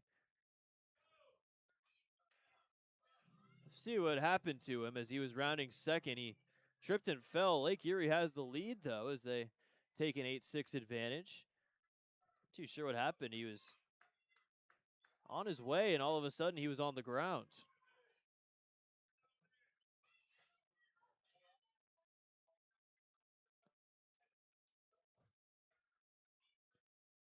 Yeah, not too sure what happened to him. We'll have updates soon, but for now, Lake Erie's taking the lead. 8-6. They score 3 in the top of the 8th inning. Archer's up and smiling because he did just drive in 2 runs. We'll be right back on the Otters Digital Network.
McMahon can.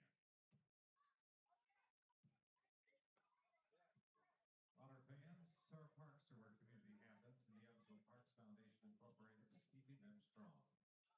From fields to playgrounds, they go beyond city funding to make our parks shine. Step up to the plate and support Evansville Parks Foundation today. Eighth inning is brought to you by McMahon Exterminating. Remember who can help with all of your pest control needs. McMahon can. The Crushers would call the bullpen 31 Ben Petschke. It is so weird. It's just so weird to see. Ben Petschke's into the game for Lake Erie. He has a 5.86 ERA in 63 innings. He's given up 74 hits, 41 earned, 32 walks compared to 44 strikeouts. Has spent so much time with the Otters before getting traded to Lake Erie on August 7th for a player to be named later. This is his third outing with Lake Erie. As the first pitch misses inside for ball one. On the 8th against Down East, through an inning and 2/3, gave up 2 earned, 2 strikeouts, including a homer. But on the 12th against Florence, he threw 2 scoreless with 4 strikeouts. As we will have a mound visit.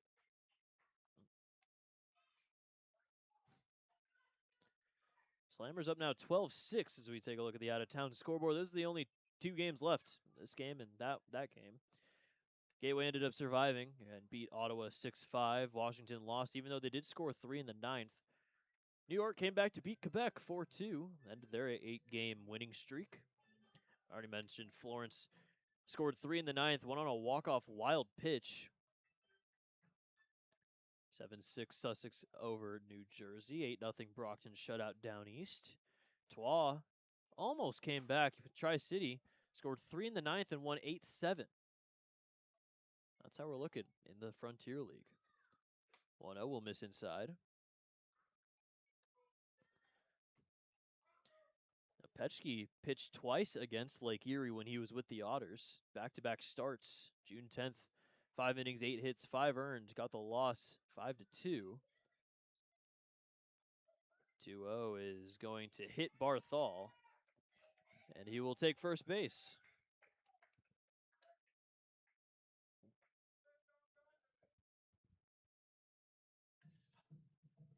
So that'll bring up TJ Salvaggio. Second start for Petschke was on June 16th against Lake Erie. Threw 6 scoreless.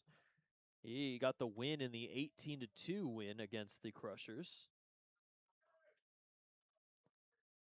Still the largest margin of victory in a win this season by Evansville. First pitch called a strike.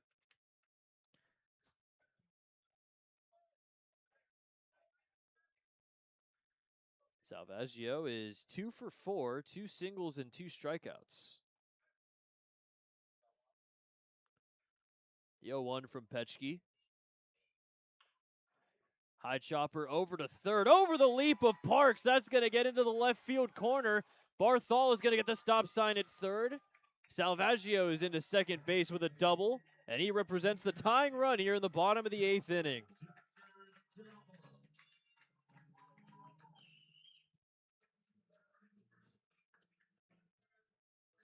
Double brought to you by Deerhead Sidewalk Cafe and Bar.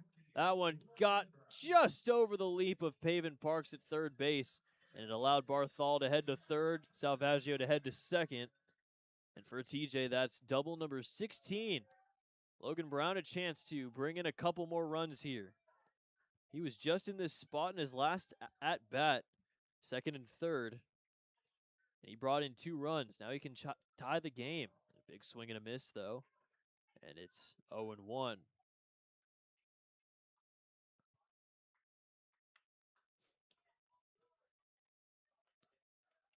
Barthol is on third. Salvaggio is on second. Nobody out in the bottom of the 8th inning. Otters looking to tie the game against the former Otter.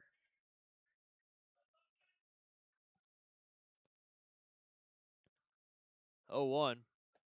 That one will hit Logan Brown. Second hit by pitch of the inning from Petschke, and that'll load the bases.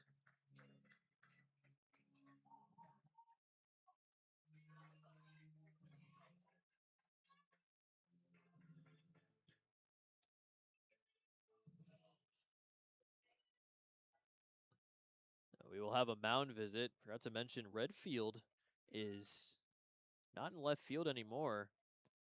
James Jett is over there. Petchke faces 3 batters and is unable to get an out. He'll get taken out of the game here.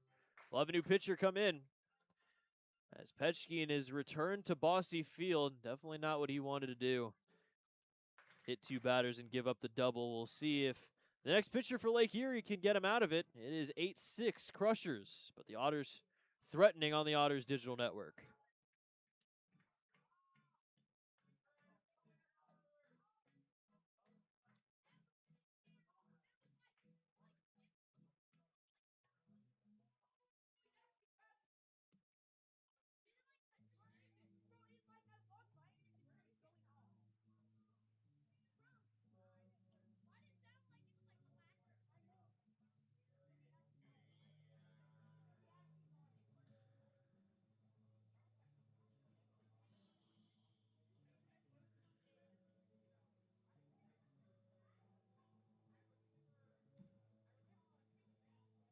Lake Erie with the call to the bullpen, 11, Brandon Sittinger.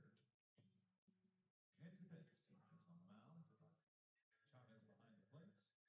Put your batteries powered by the Answer Auto Repair East. Find your battery needs at the Answer Auto Repair East. 2320 812-475-9000.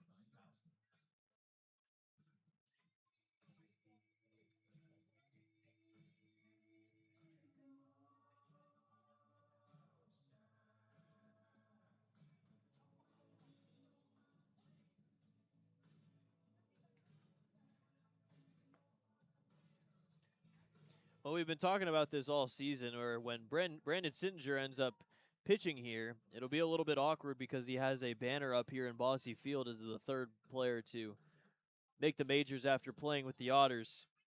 We have officially reached that moment as Brandon Sittinger is pitching now. He has a 4.85 ERA and 39 innings pitched. Pitches very fast. He's the usual closer, and he's might just try and get a 2-inning save here in the 8th. It'll be Marcos Gonzalez to lead off as Ben Petchke doesn't record an out. We'll see if any of those runs, though, end up coming in, as Sittinger will look to keep the Crushers in the lead, but the bases are loaded with nobody out.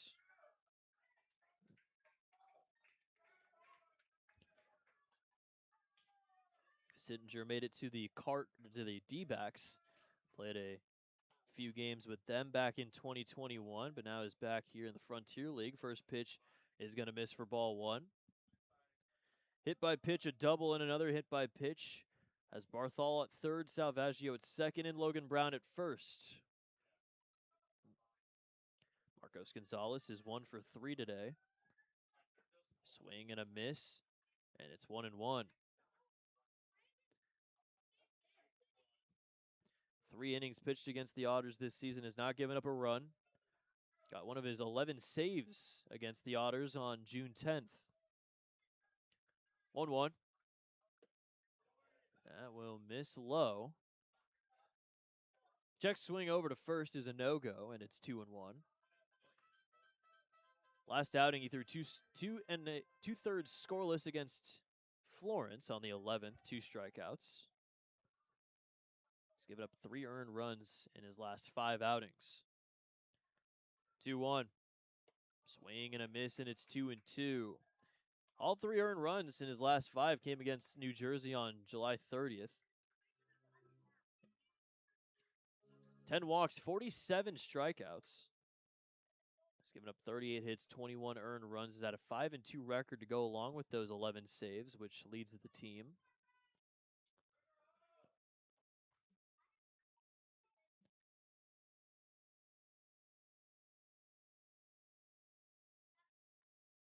Two from Sittinger. Gets a piece of it, fouls it back. Otters scored first in the 2nd inning. Lake Erie came back with 4 in the 4th. Otters came back to lead it 6-5 in the bottom of the 7th inning. Lake Erie scored 3 in the top of the 8th to take the lead back. It's been a very big back-and-forth affair between these two squads in Game 2 of the series. 2-2 from Sittinger yet again. That'll miss. And it is ball 3. Walk brings a run in. Keeps the bases loaded for Robertson.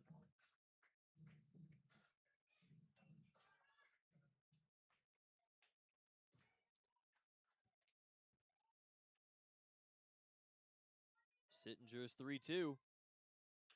Fouls one off himself, and will do it again.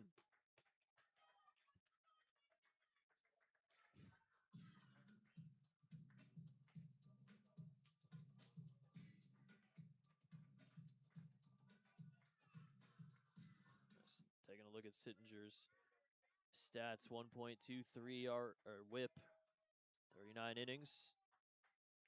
Main guy you want out of the pen if you're Lake Erie. And also the pitching coach. Another payoff. Rip down the line. That's a fair ball. 1 run will score. 2 runs will score. Here comes Logan Brown. Throw to the plate. He is safe. Throw to third is out.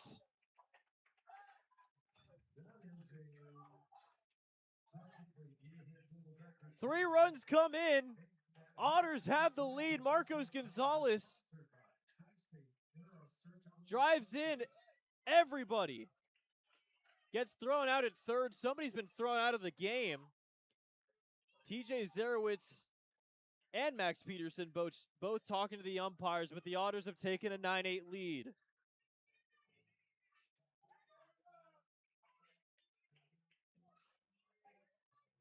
Absolute insanity at Bosse Field as all 3 runs come in.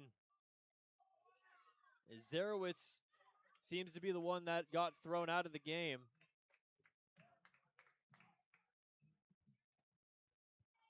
Throw got cut off by Sittinger. Let's take a look at the throw back to third. Ooh, that's close. He might have gotten in safely.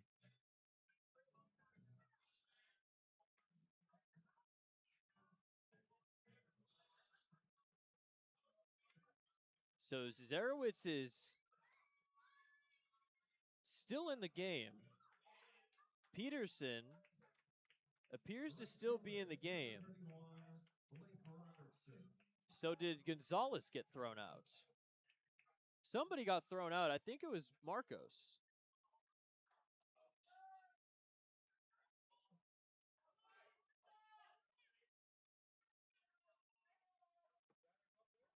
Outside. Oh, that was just pure chaos unfolded there.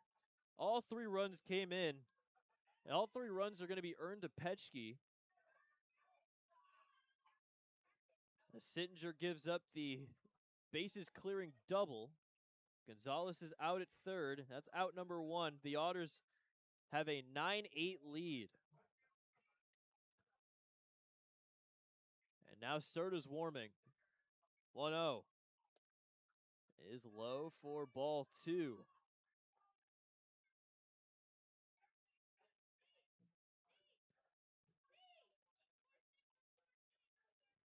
So Marcos Gonzalez has been ejected. This is his first ejection of the year. Andy McCauley got ejected earlier. There's a base hit into center field from Robertson. And the hit parade continues. B-Rob has 2 hits today.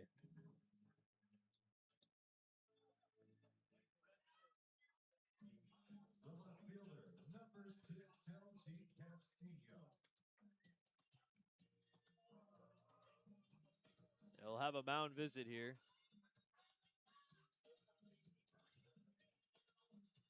Just absolute chaos in this bottom of the 8th inning. 3 runs are in. Otters have scored 7 runs in their last 3 offensive frames, and they come back from down yet again. Been 3 lead changes in this game. 9 runs, 12 hits, 1 error for Evansville. 8 runs, 10 hits, no errors for Lake Erie. LG Castillo a chance to get some insurance. Hit an RBI double in his last at-bat in the 7th.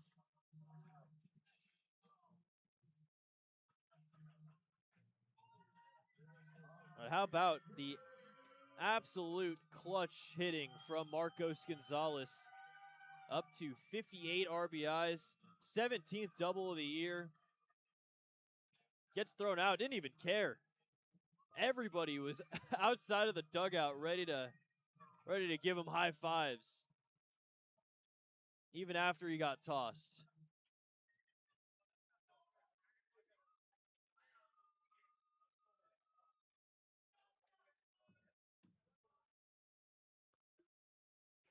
First pitch to LG.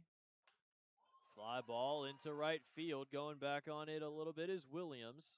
He'll make the catch, and that's out number 2 as Robertson will head back to first base.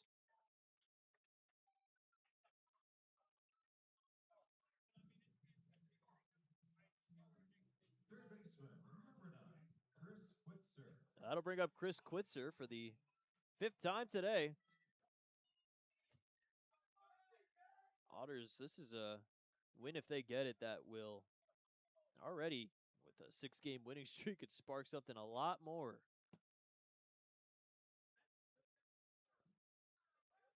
First pitch called a strike to Quitzer.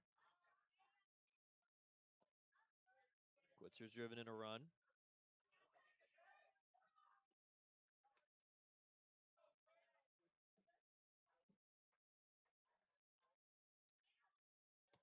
Everybody in the starting lineup has a base hit except for Dre Dirksen, and Dirksen walked 3 times, so he's still getting on base.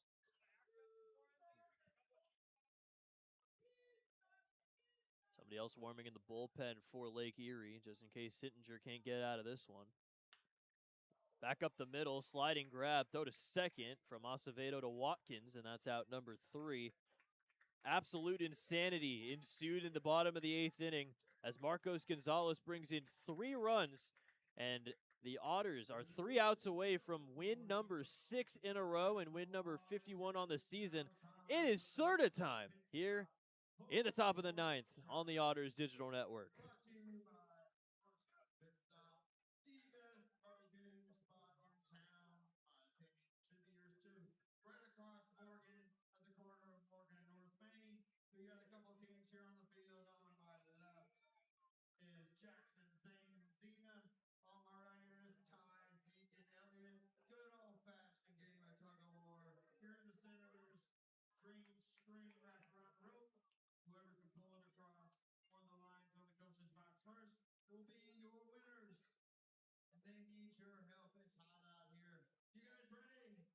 Set, go!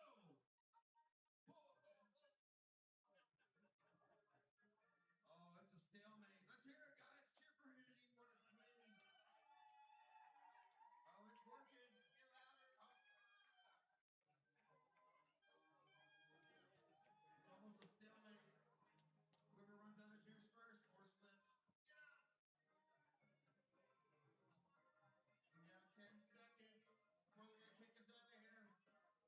5, 4, 3. Oh, it's close. 2, 1.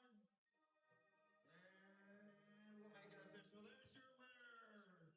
Well, Winners tied. both teams trade 3-run innings in the top and the bottom half of the 8th. Otters still leading by 1. This has been an insane game, to say the least. Junior Serta, though, looking to close things out in the 9th. He has 15 saves, a 4-0 record, 3.15 ERA in 40 innings pitched. Has walked 12, has struck out 44. All-star selection for Evansville. Got the save in his last outing. Pitched in both games of the doubleheader on Thursday. Got the win in Game 1. Got the save in Game 2. It's the second time he's pitched in both games of a doubleheader this season. It'll be Redfield, then Jaron Williams, and Paven Parks.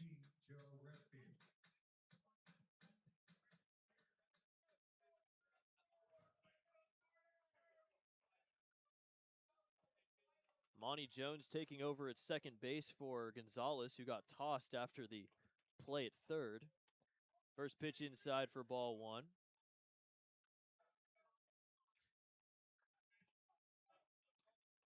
Marcos Gonzalez, the 3-run double. The reason the Otters are leading right now. 1-0. Another one inside. Redfield has a solo homer, otherwise just the 1 for 2. Zach Bunting a walk as well. He came around to score in the 4th inning.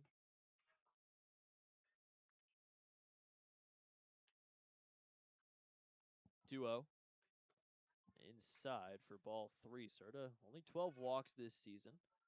Doesn't have a walk in his last 5 outings. Third time pitching against Lake Erie this season. He gave up 2 earned on June 9th, but still earned the save. And threw a scoreless inning with 2 strikeouts on the 11th of June. Called a strike, and it's 3-1 to Redfield.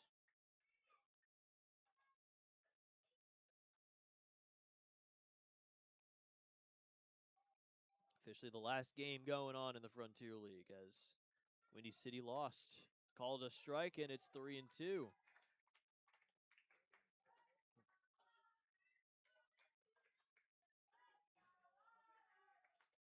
Serta 44 strikeouts. 3 outs away from a gritty 1-run victory. One of the better games the Otters have played this season. That will miss for ball 4. Might have clipped him. Either way, Redfield will take first base to start the 9th. Otters are 11-6 in 1-run games this season. Redfield has some speed. Will most likely try to take second base at some point. 36 of 41 now. He already stole a base earlier today. Stole second after walking in the 4th inning. Ended up coming around to score. First pitch to Jaron Williams is called a strike.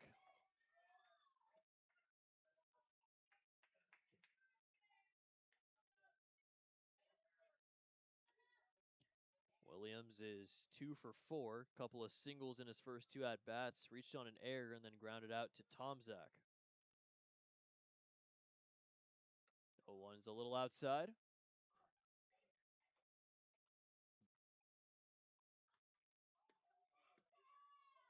Otters looking for their 8th straight win at home. 7's already a season high. 6th win in a row would be a tie for a season high this year. Outside on the fastball, and it's 2-1. Already 18 games over 500, which is a season high. Move within 5 games of the division as well. With the Washington loss. It would be a big series midweek against Washington, starting on Tuesday. Throwback is almost got past Logan Brown, but he was able to dive out of the way and get that one.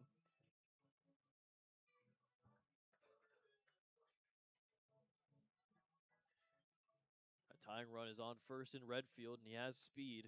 Hasn't attempted to steal second base quite yet, though.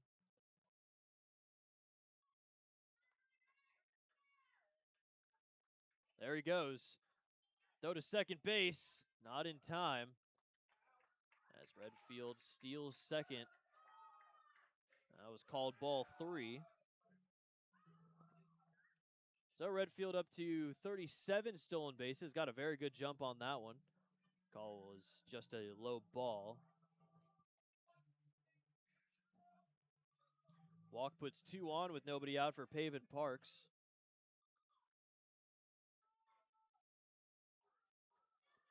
Time called as Dirksen will head to the mound to talk with Serta. Williams in his first game with Lake Erie this season could make a big impression, tie the game up at 9 if he gets something into the outfield grass.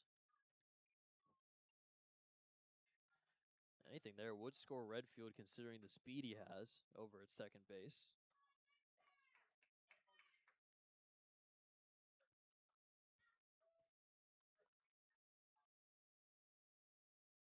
(3-1). Fouled away off to the right side, and it's a full count 3-2. Lake Erie scored 4 in the 4th, 1 in the 5th, 3 in the 8th. The Otters scored 1 in the 2nd, 1 in the 4th, 2 in the 6th, 2 in the 7th, and 3 in the 8th to bring across their 9 runs.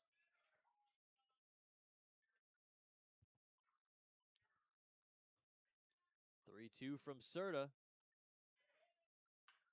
Grounder, that's going to get into left field for a base hit. Redfield's going to get the stop sign at third as he was a little late on the reaction time. Runners are at the corners. Third baseman, 23, Haven Parks. I'll bring up Paven Parks. Tying run is 90 feet away for Lake Erie.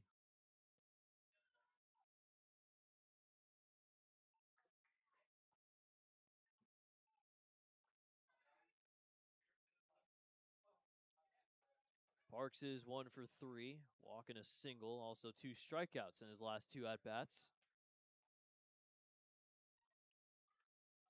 It's Redfield at third, Parks at first. Still nobody out here in the top of the ninth, 9-8 Evansville. After a litany of lead changes, this is where we stand. Runner goes, swing and a miss. They're going to let him take second base.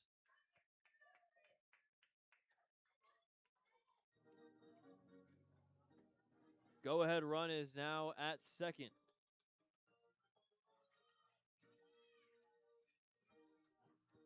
Redfield at third now with Williams at second base. Infield moves all the way in, up on the infield grass.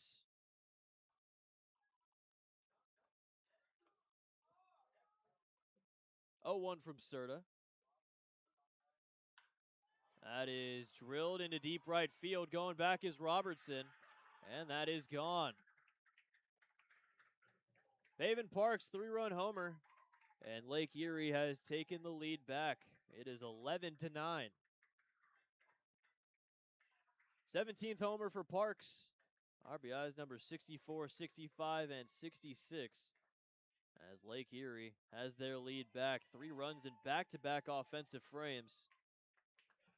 They brought 11 across here in game 2 of the series. Designated hitter, 20, Garrett Pike.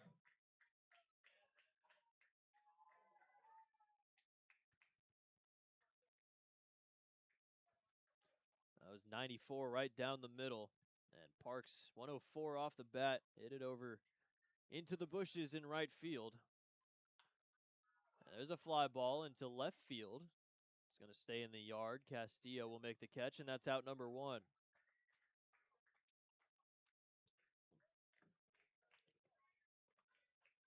First baseman, 19, Chayton Krause.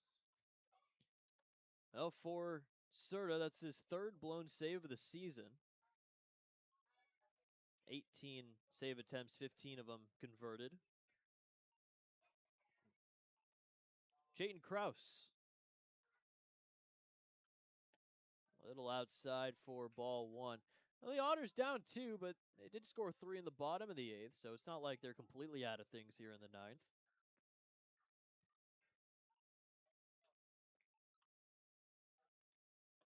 Swing and a miss, and it's 1-1.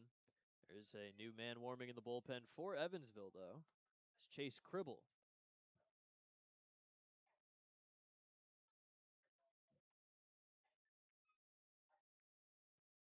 1-1 from Serta.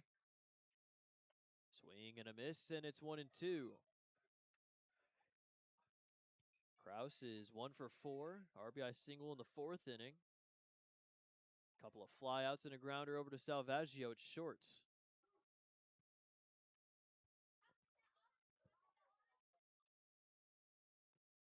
1-2 from Serta. Fouled away.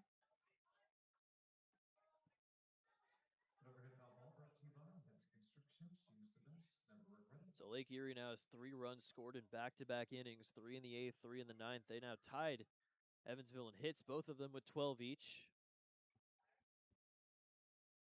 Outside, and it's 2-2. Paven Parks now with 4 RBIs on the day, raising his total to 67.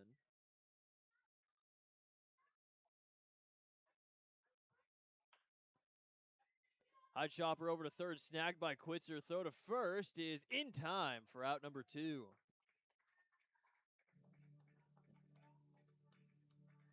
Good play at third by Quitzer.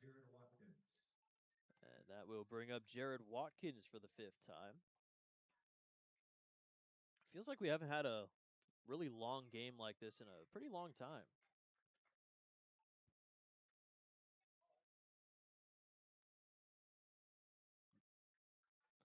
Last time the Otters had a 3-hour game was all the way back on the 4th against Joliet. That was an 11-5 loss. It's 3 hours 26. Right now we're nearing 4 hours. Started at 6:35. It is 10:11 p.m. Central Time. 1-0 to Watkins. Fouled away off to the left side.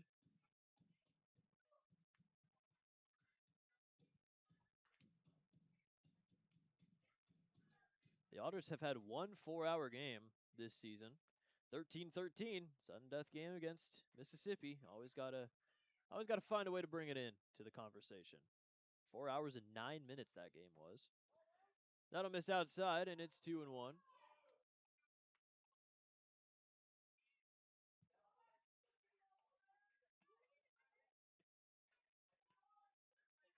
This is a game full of ups and downs, ejections to Andy McCauley and Marcos Gonzalez. A lot of hits, a lot of runs.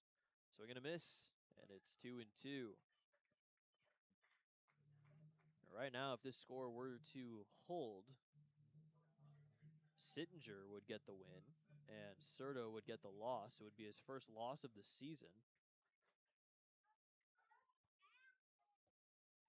2-2 to Watkins. That is called strike 3, and Serta gets Watkins looking, his first K of the day, and out number 3 in the 9th. But a 3-run homer from Paven Parks puts Lake Erie back on top, 11-9. Heading to the bottom of the 9th, Otters need 2 to tie, 3 to win on the Otters Digital Network. It's not over yet. Let's hear it. They need your help, Otters fans. Here we go.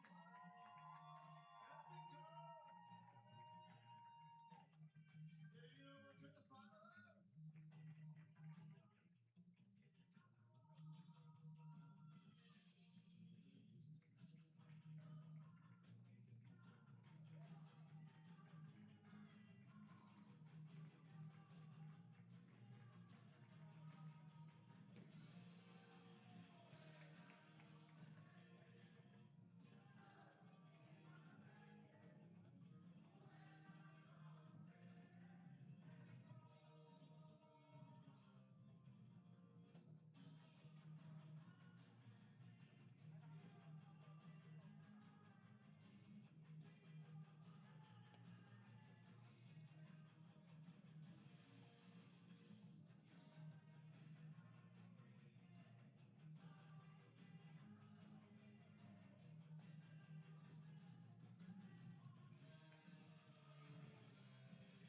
So Sittinger will get the bottom of the 9th inning, as he's looking to get the win here. He gave up the 3-run double to Marcos Gonzalez that scored Barthol Salvaggio and Logan Brown. It gave the Otters the lead 9-8 at the time, but the 3-run homer from Paven Parks has made it 11-9. Maybe the Otters need to just score 3 runs here yet again. We've already seen 3 runs scored in each of the last 3 half innings. So why not try and get an 11-12 or 12-11 win? It's Linscott, Dirksen, and Barthol leaned it off. First pitch is fouled away. Fastball at 95. That overhead foul ball brought to you by Hits Construction Shoes, the best in never regret. Linscott 1 for 3, has a single in the 6th inning, has scored twice, but also has 2 strikeouts.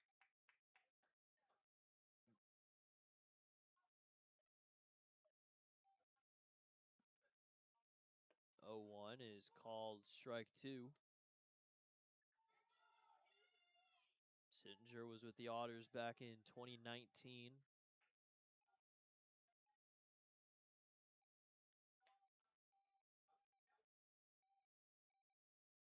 Oh, 2. High fly ball into shallow right center field. Acevedo will make the catch, and that's out number 1.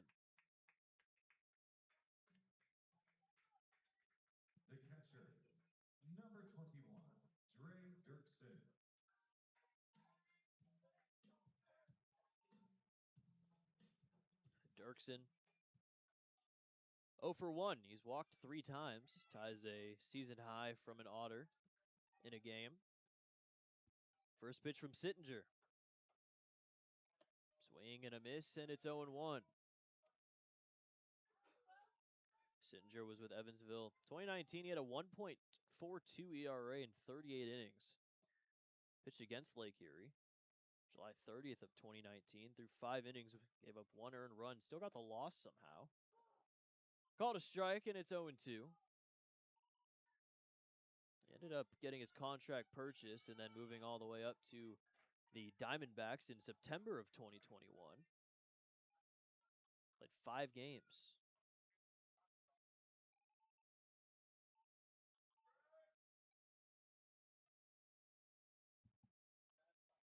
0-2 to Dirksen. Swing and a miss for strike 3, and that's out number 2.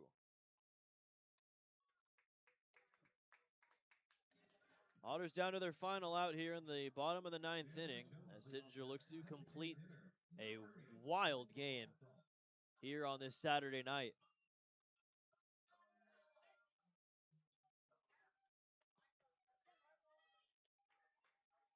Landon Williman's start felt like it was yesterday. First pitch from Sittinger to Barthol. Is going to miss a little low for ball 1. Barthol came in as a pinch runner for Pierce after seems to be might have pulled something. Not too sure what it is, but Pierce has been in the dugout for 3 hours now, so hopefully he's doing all right. But Barthol coming in for him is 0 for 2. Got hit by a pitch in his last at bat, came around to score one of the 3 runs on the Gonzalez double.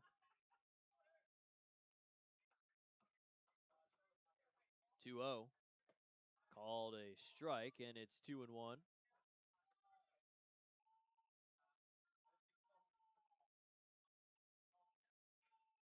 Sittinger, one of the 4 Otters to make the majors after playing with them.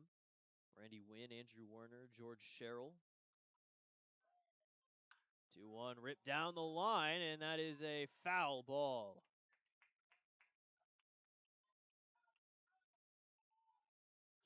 Otters down to their last strike here in game 2.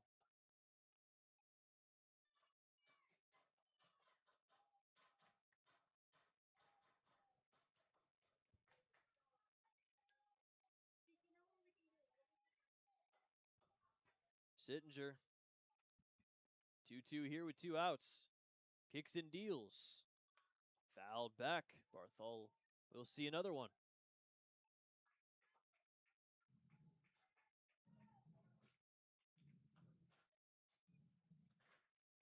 Well, even if this score holds, Otters still relatively in a good spot in the wild card. Can't win them all. 2-2. That'll miss for ball 3. Walk does put the tying run up to the plate in Salvaggio.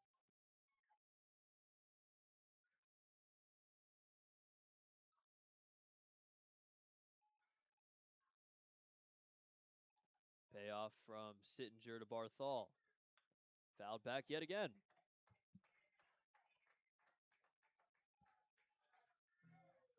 3 hours, 45 minutes this game's been going on for.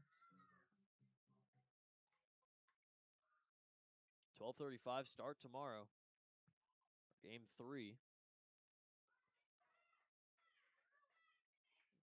Payoff yet again. Swing and a miss. Bat goes flying, and that'll do it. Back-to-back Ks for Sittinger as he gets the game done here in game 2 of the series. The Crushers even it up after a wild back-and-forth affair. Lake Erie scored 3 in the 8th, 3 in the 9th. Haven Park's home run, the difference in this one. As the Otters dropped this one, 11-9. It was a very valiant effort, a couple of comeback attempts, a couple ejections, one from Andy McCauley, one from Marcos Gonzalez, but in the end just wasn't the Otters' day today. They fall to 15-33. 29-15 at home. Lake Erie up to 33-48 on the year. Luckily for the Otters, Washington, Windy City lost, but Florence did win. Otters still up on Florence, but would have been nice to get a win here and stay 2.5 games up on Florence in the wild card. Just one loss, though. Just one loss. You know, it's a long season.